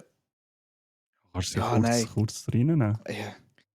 Also, ich fange mit dem grössten Plot an. Ich glaube, das hat man auch gemerkt. Bei mir in der letzten. Vor allem die mich auf Steam geaddet haben. Ich habe eine alte Liebe wieder entdeckt. Und zwar, es war ja ein Steam Summer Sale, gewesen, nicht wahr? Mhm. Und tatsächlich hat mir der Kollege dann einmal gesagt, hey, geh doch mal schauen, Company of Heroes 3 ist im Angebot. Und ich habe 2 habe ich schon relativ gern gespielt. Und fucking hell, ich habe 3 gekauft. Da hat der Kollege gesagt, hey, komm, wir spielen heute Abend einmal eine Runde. Und seither bin ich völlig am Versumpfen. Eigentlich wirklich, ich habe zwar aktuell, glaube ich, nur etwa 23 Spielstunden oder 25, aber Tendenz wird steigen, habe ich das Gefühl, weil es macht mir so viel Fun, das Game zu spielen. Okay. Und zwar, eben, es ist ein Echtzeitstrategiespiel mit, es ist jetzt nicht an Masse an Einheiten erstellen. Meistens hast du etwa 10 oder 12 Einheiten, die du musst hin und her schicken. Aber die haben viel mehr Value, weder wenn du einfach so Massen kannst produzieren, wie zum Beispiel in Age of Empires oder StarCraft. Und du musst eben wirklich, du musst die richtig positionieren. Du hast Vorteil, wenn du hinter Sandsäck bist. Du hast Vorteil, wenn du in einer Hütte bist. Aber du musst schauen, dass sie die richtige Richtung schießen. Und du musst schauen, dass die Einheiten nicht komplett verrecken. Du kannst sie immer wieder zurückrufen, dann aufheilen und dann kannst du sie wieder rausschicken. Je mehr, also je länger die Einheiten draussen auf dem Feld sind, desto stärker werden sie. Dann haben sie auch Veteranenmodus und dann kommen sie Bonis über. Und die Soundkulisse und es ist einfach nur, es klopft und tätscht und es ist so geil. Und es ist halt einfach, ich bin halt einfach der Dude, wo irgendwie mit den Amerikanern spielt und die haben eine starke Infanterie und ich liebe Infanterie spielen und einfach Panzerabwehr und dann let's go gegen Gegner. Und eben, momentan spiele ich noch gegen Bots, aber auch die reißen mir schon den Arsch auf. Und tatsächlich, einmal ein PvP-Match gemacht. Du siehst so, ja, Runtergekommen. das Level hat er gleich wie ich. Ja, komm, gehst mal rein. Hey, ja, kein Stich gehabt, Ja. nichts. Und da hockst du aber da und denkst dir, hey, ich muss viel besser werden. Und da siehst das ist das Einzige, was ich ein bisschen schade finde. Sie haben im Game, erklären sie dir nur das Nötigste. Mhm. Sie haben eine Homepage, wo du eine Guide-Serie kannst schauen von Beginner und Fortgeschrittene. Und dort lernst du so viele Sachen mehr, die sie dir im Spiel gar nicht zeigen. Ja. Das finde ich mega schade. Weil du musst dir vorstellen, du hast auf dieser Map hast du Kommandopunkte. Und du kannst sagen, hey, ich gehe zum Gegner rüber und gehe die Kommandopunkte einnehmen. Kannst du machen. Solange die Kommandopunkte aber nicht irgendeine Linie geben zu deinem Hauptlager, kommst du gar keine Ressourcen Ja, über. genau. Und dann denkst du so, what the fuck? Aber das erklären sie dir nicht. Aber es macht wirklich, ich habe seit langem wieder mal richtig Spass daran und for real, das ist das erste Mal seit langem, dass ich im Geschäft hocke und mir denke, Alter, jetzt einfach hey, Company of Heroes 3 zocken. Shit, das habe ich seit Jahren nicht mehr gehabt Das ist bei einem nice. Spiel. Ich Wir liebe haben es. das, ich glaube, vor einem Jahr, 2 haben wir das an einer LAN-Party mal gespielt. Ja. Und ich habe das vorher nie groß gespielt und ich habe es auch nachher nie mehr groß gespielt. Das ist einfach nichts für mich. Das ist zu. Also dann spiele ich lieber das, aber wie du gesagt hast, das StarCraft oder so, das sind für mich Strategiespiele. Da musst du Micromanagement machen mit deinen äh, Aber je nachdem, wie viele hunderte Charaktere, Einheiten und so. Mhm. Dieses ist einfach so, ja, du hast 5 Einheiten und du musst jetzt einfach schauen, dass die nicht ja, die Fresse bekommen oder eingehen. Und wir haben das durchgespielt und haben ein bisschen so Teams verteilt, dass wir wirklich, glaube das 4. gegen 2 gespielt haben, weil die anderen haben es halt schon Mhm. gekannt. Aber ich habe einfach nur auf die Fresse bekommen. Es ist überhaupt nicht Ja, witzig also irgendwie. eben darum spielen wir es eigentlich momentan nur gegen Bots oder gegen NPCs, weil also tatsächlich machen das heutzutage auch auf Streams, wenn ich mal ein bisschen reinschaue, das machen noch viel, einfach gegen schwere NPCs kämpfen. Ja, Weil eben, die reissen dir schon regelrecht den Arsch auf. Und eben, wir haben da, wann war das gewesen? Vorgestern, haben wir so ein 3-Stunden-Match gehabt, nur weil wir eine Zeit lang einfach nur in der Base gehockt sind und nicht mehr raus haben können. Bis wir mal einen Moment hatten, wo wir so viele Einheiten hatten, dass wir einfach gesagt haben, Alter, jetzt rushen wir einfach vor. Dann haben wir alles niedergewalzt. Und eben, das ist halt wirklich ein Spiel, da kannst du nicht nebendran noch ein bisschen etwas anderes machen oder so. Dort musst du halt wirklich Fokus geben. mhm. Aber ich liebe es. Ich liebe es so fest gerade im Moment. Das habe ich immer über Sorry. StarCraft gemacht. Das kommt mir jetzt gerade alles in den Sinn, weil du es erwähnt hast. Ich war immer der, wo die Huren, wie es geheißen, Space Marines. Zergling. Nein, ich bin immer mit den Marines Ah, gekommen. nein, Und alles so du bist halt richtig, einfach, Terraner. ja, Terraner, genau. Einfach die Marines einfach aufgepusht bis zum geht nicht mehr und dann einfach eine Masse Mhm. von denen losgeschickt und dann so gemacht, also Ja. weggeräumt. Aber, aber eben, ich finde es cool, ich habe jetzt so ein bisschen wieder den Flair gefunden für Echtzeitstrategiespiele. Und tatsächlich StarCraft habe ich mir auch gedacht, ich könnte wieder mal eine Runde spielen. Mhm. Eben, weil es halt, ja, Ja, wie das du habe ich voll sagst. übertrieben damals. Das gar keine Lust mehr zum Beispiel. Also eben, ich auch eine Zeit lang, aber so jetzt, wie es jetzt ist, finde ich es geil. Vor allem Yes. finde ich, durch den einen Modus, den du hast, kannst du schnell heimkommen, kannst eine Stunde rein investieren und dann kannst du wieder raus. Ja. Ja. Genau. So ein Game habe ich mir auch gekauft, um sein Steam Summer zu sein. Also, wenn ich rein und dann wieder raus. Und wer ein bisschen dabei ist, oder vielleicht auch meinen Streams schon jemand die mal zugeschaut hat, der weiss, dass ich ein Sucker bin für so dumme Simulator-Games. Ich habe mir den Car Dealer Simulator geholt. Dort, wo ich zugeschaut habe. Ja, das kann sein. Du bist Oh ein mein Dude, Gott. der kommt in einen abgeranzten Autohandel über. Das heisst, du kannst Autos einkaufen, frisch machen, verkaufen, den Laden und Werkzeug upgraden. Repeat, Auto kaufen, Zweig machen, verkaufen, upgraden, Repeat. Ja, immer das Gleiche. Und das ist wirklich einfach so, genau wie du gesagt hast, einfach für nebenbei habe ich mir Mhm. jetzt das Game geholt. So, einfach gar nicht anders was zu machen, dann gehe ich dort rein, gehe ein bisschen Auto bützeln, ein bisschen Auto schleifen, ein bisschen machen, verkaufen wieder eins und dann habe ich das nach einer Stunde vielleicht wieder gesehen und weiss, etwas Schleuers zu machen. Aber, Dude, Nein, den ich hätte noch Jesus-Simulator habe ich eins. nicht gekauft, weil ich habe gesehen, wie Nein. scheiße er ist. Jesus! Nein, aber ich habe etwas gefunden, das ich auch im Steam Summer Sale noch geholt habe. Und wenn du wirklich mal Zeit in ein Spiel investieren willst, dann schau dir mal den Gold Mining Simulator an. Ja, den habe ich schon angeschaut. Alter, Hm. das ist fucking Wissenschaft. Ich glaube, ein Kollege hat den gespielt, meinte ich. Ey, das ist. Also, das habe ich jetzt zwar auf der Liste, aber ich habe mal angefangen. Das Tutorial ist irgendwie nach 2 Stunden noch nicht fertig. Und du hast ein riesen Buch, der Barracks hat mir ein bisschen zugeschaut, als ich es mal gespielt habe, und gesagt, Alter, eine halbe Wissenschaft. Es ist mega viele Details. Okay. Aber holy crap, Mann. Das erste, was du eigentlich anfängst, ist, dass du ein riesiges Minending hast. So ein Förderding. Mhm. Aber das musst du alles verkabeln und du hast keine Ahnung. Also ist halt wirklich so wie die Fernsehserie, die man früher kennt hat. Ja. Ja. Ah, ich sehe gerade, ich kann es sogar.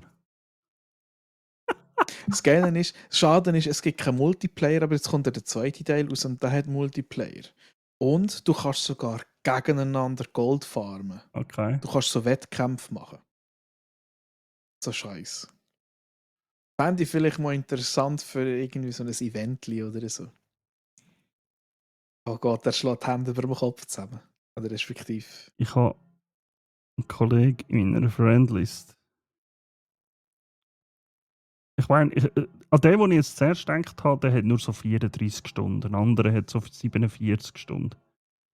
Und da kommt einfach einer. Warte, ich muss jetzt schnell etwas vergleichen, dass ich dann sage. Ja, mal, der hat plus minus gleich viele Stunden in das Game gesteckt, wenn ich jetzt in Dune gesteckt habe.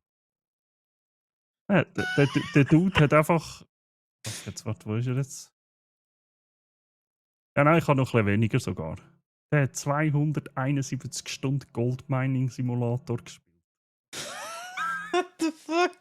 Ich habe gewusst, dass What das the ist genau fuck? das, was die immer gespielt haben, ja. Fucking 270 Stunden Goldmining. Aber du sagst es schon richtig, aber das hat ja keinen Multiplayer. Und so Ja. Games, das habe ich eben tun, wo ich einem anderen Kollegen eigentlich zugeschaut habe, mal, habe ich gesagt, warum hat das kein das Game, ich wäre sofort dabei, wenn das Multiplayer Ey, hat. So ja. viele Games wäre mega geil, wenn es einfach Multiplayer hat. Ja, ich finde es mega schade. Ich finde es cool, dass sie es im zweiten Teil endlich reinbringen. Mhm. Oder einfach, ja, einfach, dass sie es anbieten. Weil eben, ich habe auch gesagt, Alter, das wäre perfekt, weil du kannst wirklich sagen, hey, sorry, an einer LAN-Party, hey, komm, wir machen ein Ding, wir machen eine Wette. Du fährst weiß nicht, du fährst am Freitag zu oben an, machst einen Server auf, am Sonntag am Mittag machst du ihn zu und dann schaust du siehst, wer hat Am am meisten meisten. Gold Ja, voll. gefarmt. Ja, Genau. wer hat am meisten Gold gefarmt.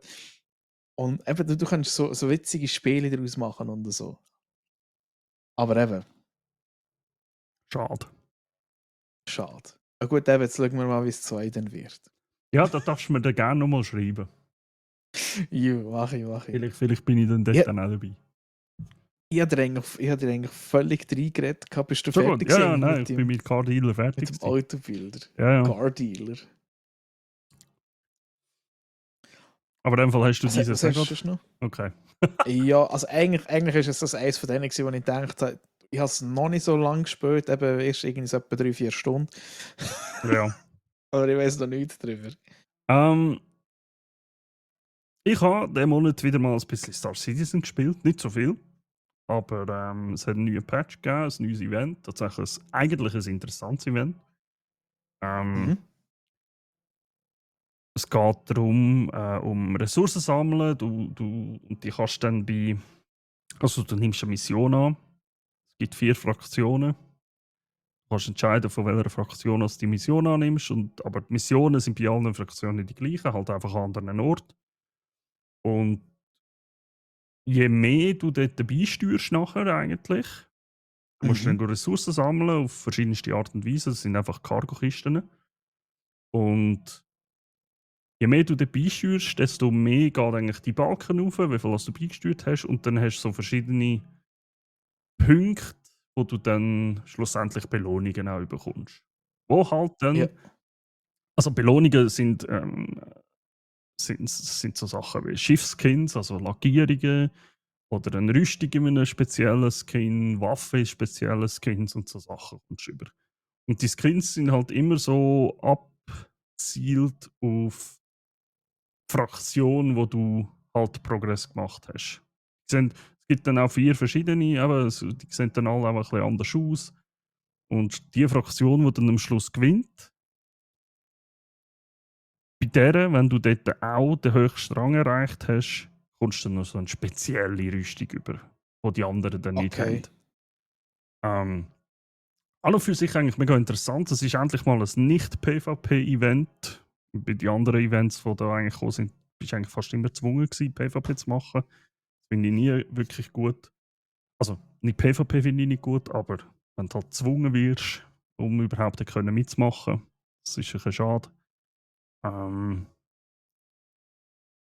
Aber leider, wie so oft, bringt so ein Event, wenn es neu ist und vor allem ein neuer Patch immer wieder mal ein bisschen viele neue, aber auch alte Probleme mit sich. Und das hat halt da auch dazu geführt, dass halt ich liste jetzt nicht auf oder ich zähle jetzt nicht auf, was für Probleme gewesen sind, aber es hat halt auch dazu geführt, dass die Leute wieder ein bisschen frustriert gewesen sind. Das hat nicht funktioniert, dort hat es nicht funktioniert.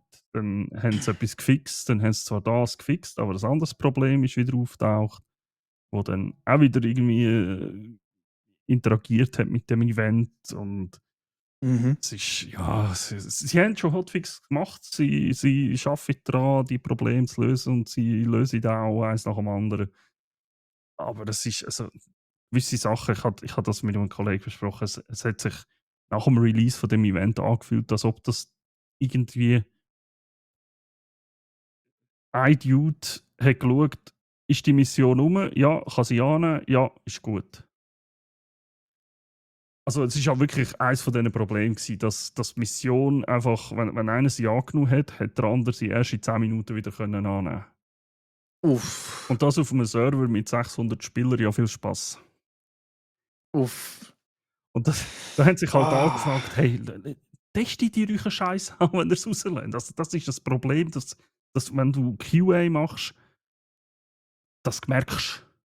Also, das kann jetzt nicht sein, weil es auf live gegangen ist, dass es da auftaucht ist und vorher nicht. Das Problem ist rum gewesen. Warum? Ja, aber ist das Das so Lack of Testing gewesen? wahrscheinlich, ja, ich kann mir's nicht anders Das vorstellen. ist so schade. Ja. So schade. An und für sich, aber das Event, eben, es ist interessant, es wäre cool. Auch von der Story, die sie eigentlich im Moment so am Durchziehen sind, ist es auch interessant. Ähm, und ich verstehe auch, sie müssen solche Events ein bisschen machen, damit die Spieler sich ein bisschen auf gewisse Sachen teilweise fokussieren. Mhm. Damit sie halt auch ein bisschen Balancing und so besser können testen können. Weil das Spiel, also das Event zum Beispiel, da hast du von Cargo Hauling, also da gehst du an einen Ort hin, holst deine Kisten, bringst sie an einen anderen Ort. Du kannst es aber auch mit Mining machen, das heisst, du gehst die Ressourcen abbauen, raffinierst es, bringst es zu deiner Fraktion. Oder Mhm. du hast auch die Möglichkeit, zum Beispiel mit Dogfight, also du kommst eine Mission über, beschützt das Schiff, gut, fightest gegen Gegner, am Schluss nimmst du das Schiff und bringst es eigentlich in Sicherheit. Das zählt auch zu deinem Progress, wie viel Cargo was das dann Ja. gehabt hat. Also du hast verschiedene Gameplay-Möglichkeiten, um das Event zu machen, um das gleiche Resultat zu bekommen. Und das nutzen sie halt dann öfters auch, um eben so ein bisschen Sachen vielleicht ein bisschen zu schauen, ist das sich jetzt balanced, wo müssen wir arbeiten, wo müssen wir vielleicht noch ein bisschen schrauben. Verstehe ich voll, aber ja, wie willst du etwas balancen, wenn es halt die Hälfte nicht funktioniert? Grundsätzlich nicht Ja, funktioniert. das Ja, ist das ist schwierig. schwierig. Ja. Das ist schwer. Darum habe ich auch nicht ganz so viel Zeit in Star Citizen investiert im Moment tatsächlich. Aber das ist auch noch etwas anderes natürlich schuld. Also, ja. Ja. Ja. Ähm, ja, weißt du was, ich mache gerade fertig, weil ich habe grundsätzlich nur noch zwei. Eins habe ich ein ganz kleines. Mhm. Aufgrund von dieser ganzen Strategie-Sachen bin ich momentan auch so ein bisschen am Stronghold Definitive Edition am Zocken. Da bin ich mich noch ein bisschen am Antasten. Das ist ja jetzt eigentlich so das Beste vom Besten, haben sie jetzt zusammengenommen und haben ein neues Stronghold Crusader gemacht. Also ein neues, eigentlich ist es so wie das alte. Ist natürlich auch cool, du brauchst jetzt keine dritte und vierte Software, damit du miteinander im PvP kannst spielen. Das hast du früher irgendwie nur mit weiss nicht was für VPN-Geschichten und Mhm. weiss der Gucker was alles. Zum Beispiel ein virtuelles LAN müssen machen, damit du nachher dann miteinander hast können spielen. Hamachi. Was? Sag nicht, du kennst Hamachi nicht. Oder Hamachi. Mo Hamachi, ja, so kenne ich es ja. Das haben sie jetzt alles im Dings drin, das sind wir ein bisschen am Ausprobieren. Und wenn du drinnen bist, bin ich schon an einer World am Kämpfen. In World of Warcraft mit meinem Durgar, mit meinem Zwergenkrieger. Ich habe es tatsächlich wieder an. Da. Ich spiele momentan Retail, auch eben, wenn ich so ein bisschen nebenbei Zeit habe. Ich habe es tatsächlich aufgrund von deiner Empfehlung habe ich es tatsächlich wirklich mal angeschaut zu Retail. Mhm. Weil ich habe gesagt, hey, ich habe nicht so viel Zeit und so. Und dann hast du gesagt, Alter, da wäre doch Retail genau das Richtige, weil das ist für Casual Player. Und ich muss wirklich sagen, ich finde es mega entspannt. Du kannst rein, du hast die Zwerge, du machst so innerhalb von 2 Stunden machst du deine ersten 10 Level, dann wird es ein bisschen langsamer, was auch immer. Ich mache tatsächlich den normalen Pfad, so wie es früher gemacht hast, nicht da mit dem, das, was mit dem DLC gekommen ist. Ich mache es wirklich in meinem Zyklus, ich nehme kein Level equipped, ich will einfach Spass haben, ich will ein bisschen mit meinem Durchgang einfach Viecher fetzen. Mhm. Und ich muss sagen, ich finde es mega gut. Du kommst vorwärts, du merkst Progress, aber du hast zwischendurch gleich einmal wieder die kleinen Herausforderungen. Also wenn du 2 Gegner hast, metzgen die sie einfach ab oder du passest nicht auf, metzgen sie die auch ab. Und tatsächlich, zum mich aber auch so ein bisschen als Alter wieder erinnern, spiele ich mit dem Panda zusammen, mit einem Kollegen von mir, spiele ich Classic. Classic. Wo wirklich im Vanilla innen spielst. Oh. Und weißt du, es ist halt einfach der Unterschied. Im Retail hast du so 2 Stunden für die ersten 10 Level. Wir haben das halben Nachmittag gehabt. Also so untote Magier, wir beide. Du bist die ganze Zeit am Wasser zu und also nach 4 Stunden oder 5 Stunden hast du so, hey, du hast Level 10 erreicht. Und ich so, Mhm. oh. Aber nichtsdestotrotz, es ist ein gutes Gefühl. Hey, Aber eben, ich kann das voll nachvollziehen. Aber ich habe ja also ich habe Classic ja gespielt, gehabt, wo es rausgekommen ist. Habe ich auch Mage gespielt, gehabt, bin nachher auch mit Raiden und so. Ich kann das voll nachvollziehen. So, das ja, Feeling wieder von damals, einfach so, ja, du hast jetzt halt nicht irgendwie. Du bist halt gezwungen, wieder den Scheiß zu machen am Anfang. Wenn du halt den Gnom hast, ja, dann bist du jetzt halt in Dunmorrow und musst jetzt halt den Drecksäber go killen, halt von 10 von denen, bis jetzt die ja. Mission, also die Quest fertig ist. Und, und du laufst Und du und du laufst laufst, und du ja. laufst.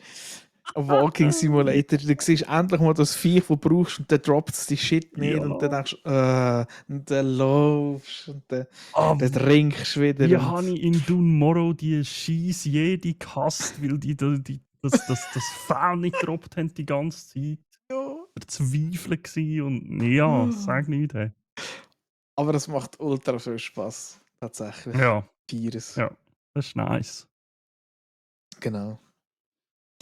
Ja, also WoW habe Das, ich tatsächlich nur kurz reingeschaut gehabt und bin ich sehr überrascht gewesen, als ich schnell meine Friendlist, also Gilderliste eigentlich auftun und dann gesehen habe, hä?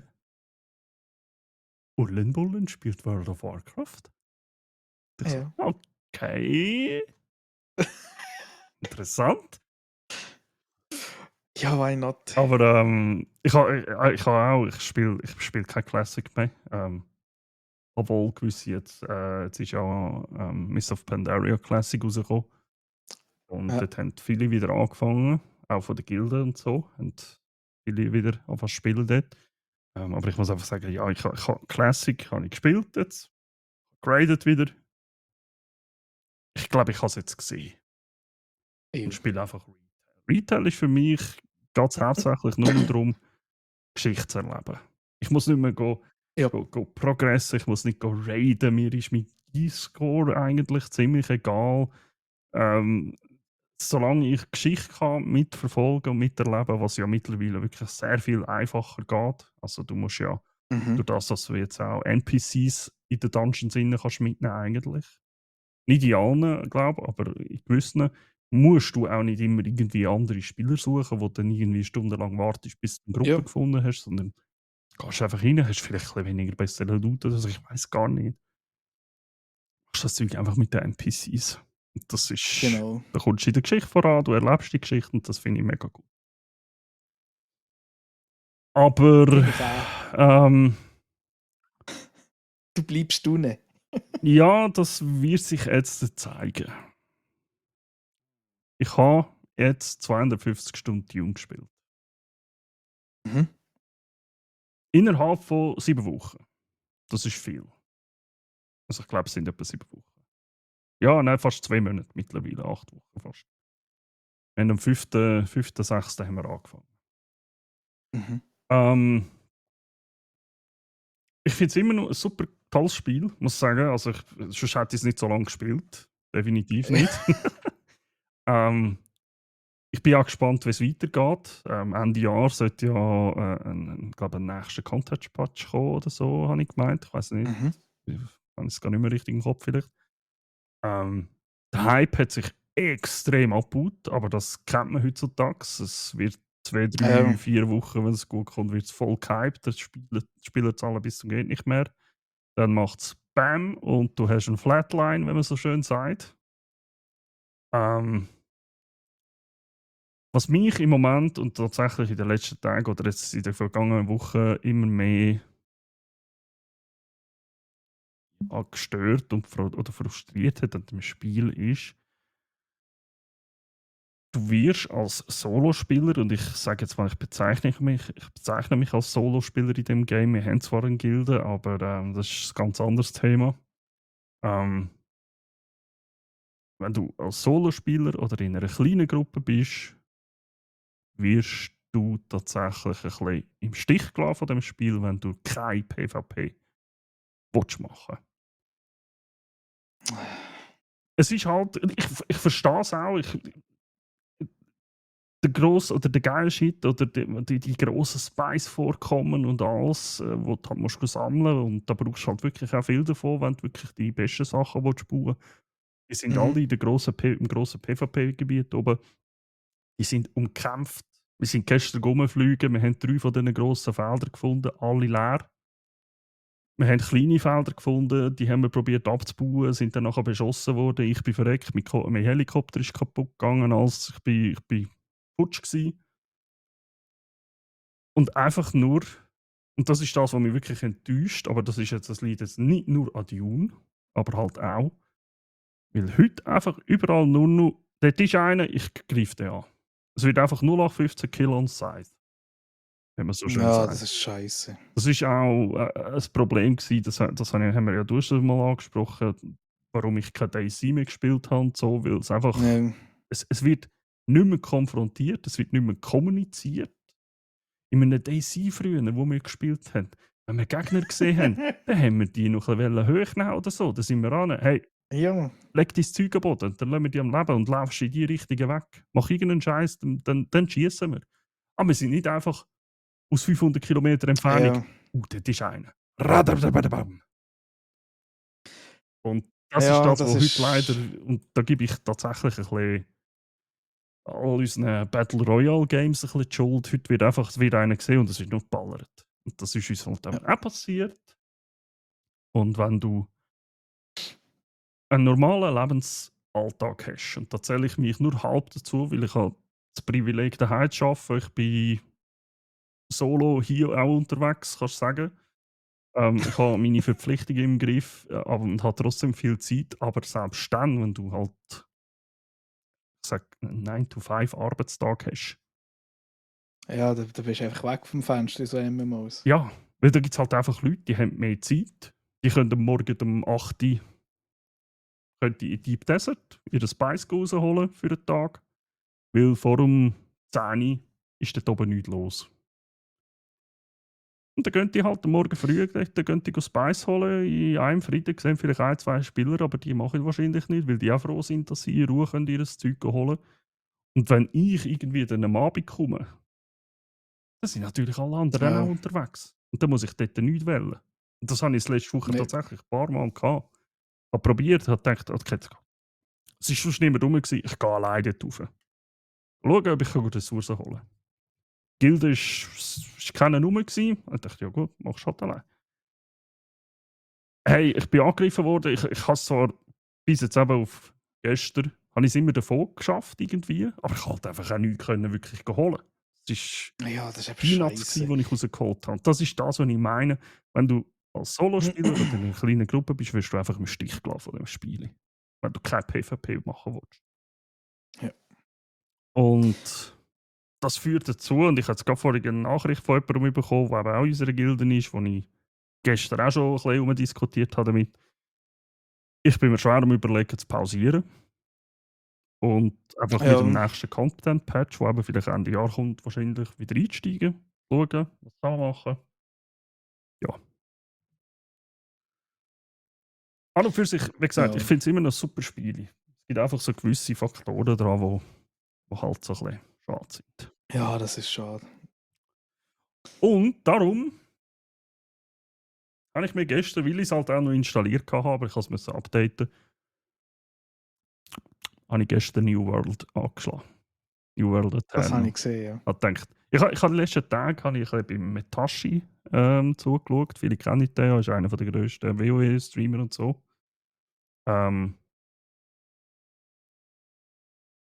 Und der hat New World gespielt unter anderem und hat ein bisschen Sachen gezeigt, was sich geändert hat. Und ich bin recht fasziniert gewesen.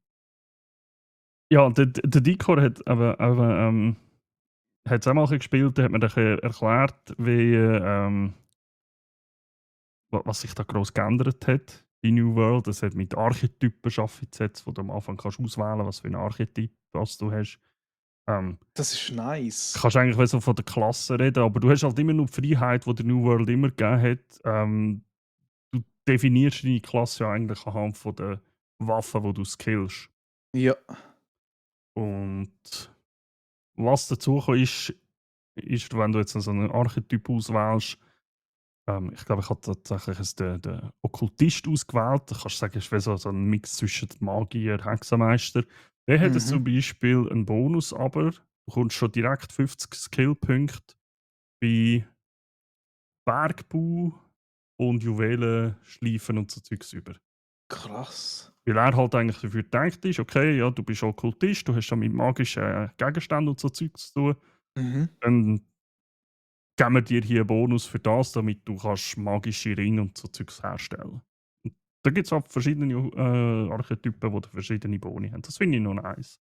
Also Ich glaube, ja, der Decor ist ein Destroyer.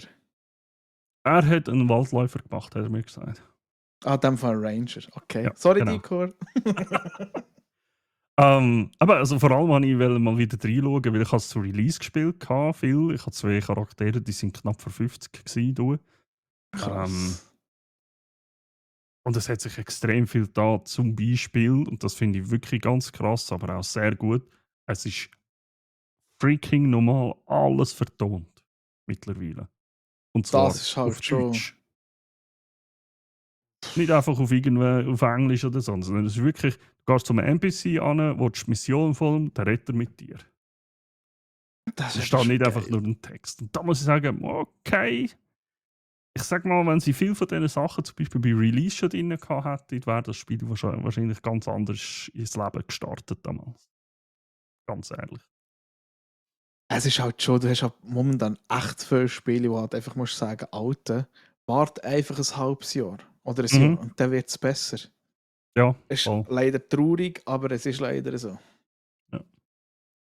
Ähm, Und WoW, ja, ich habe auch mal kurz wieder reingeschaut und wir können auch gerne etwas machen da drin, absolut, ich bin da sofort dabei. sicher, ja. Ich weiss ja, ich habe vorgestern mal reingeschaut, bin ein bisschen überfordert gewesen, weil ich keinen Plan mehr hatte, was ich wo mit welchem Charakter gemacht habe. Ich weiss, ich habe meinen Paladin Tower gespielt, sicher viel in der Story, habe dann aber auch meinen Mage noch aufgelevelt und jetzt habe ich ein Ghetto mit welchem was ich was gemacht habe und ich gerade Hey, probieren voll aufzuräumen. easy.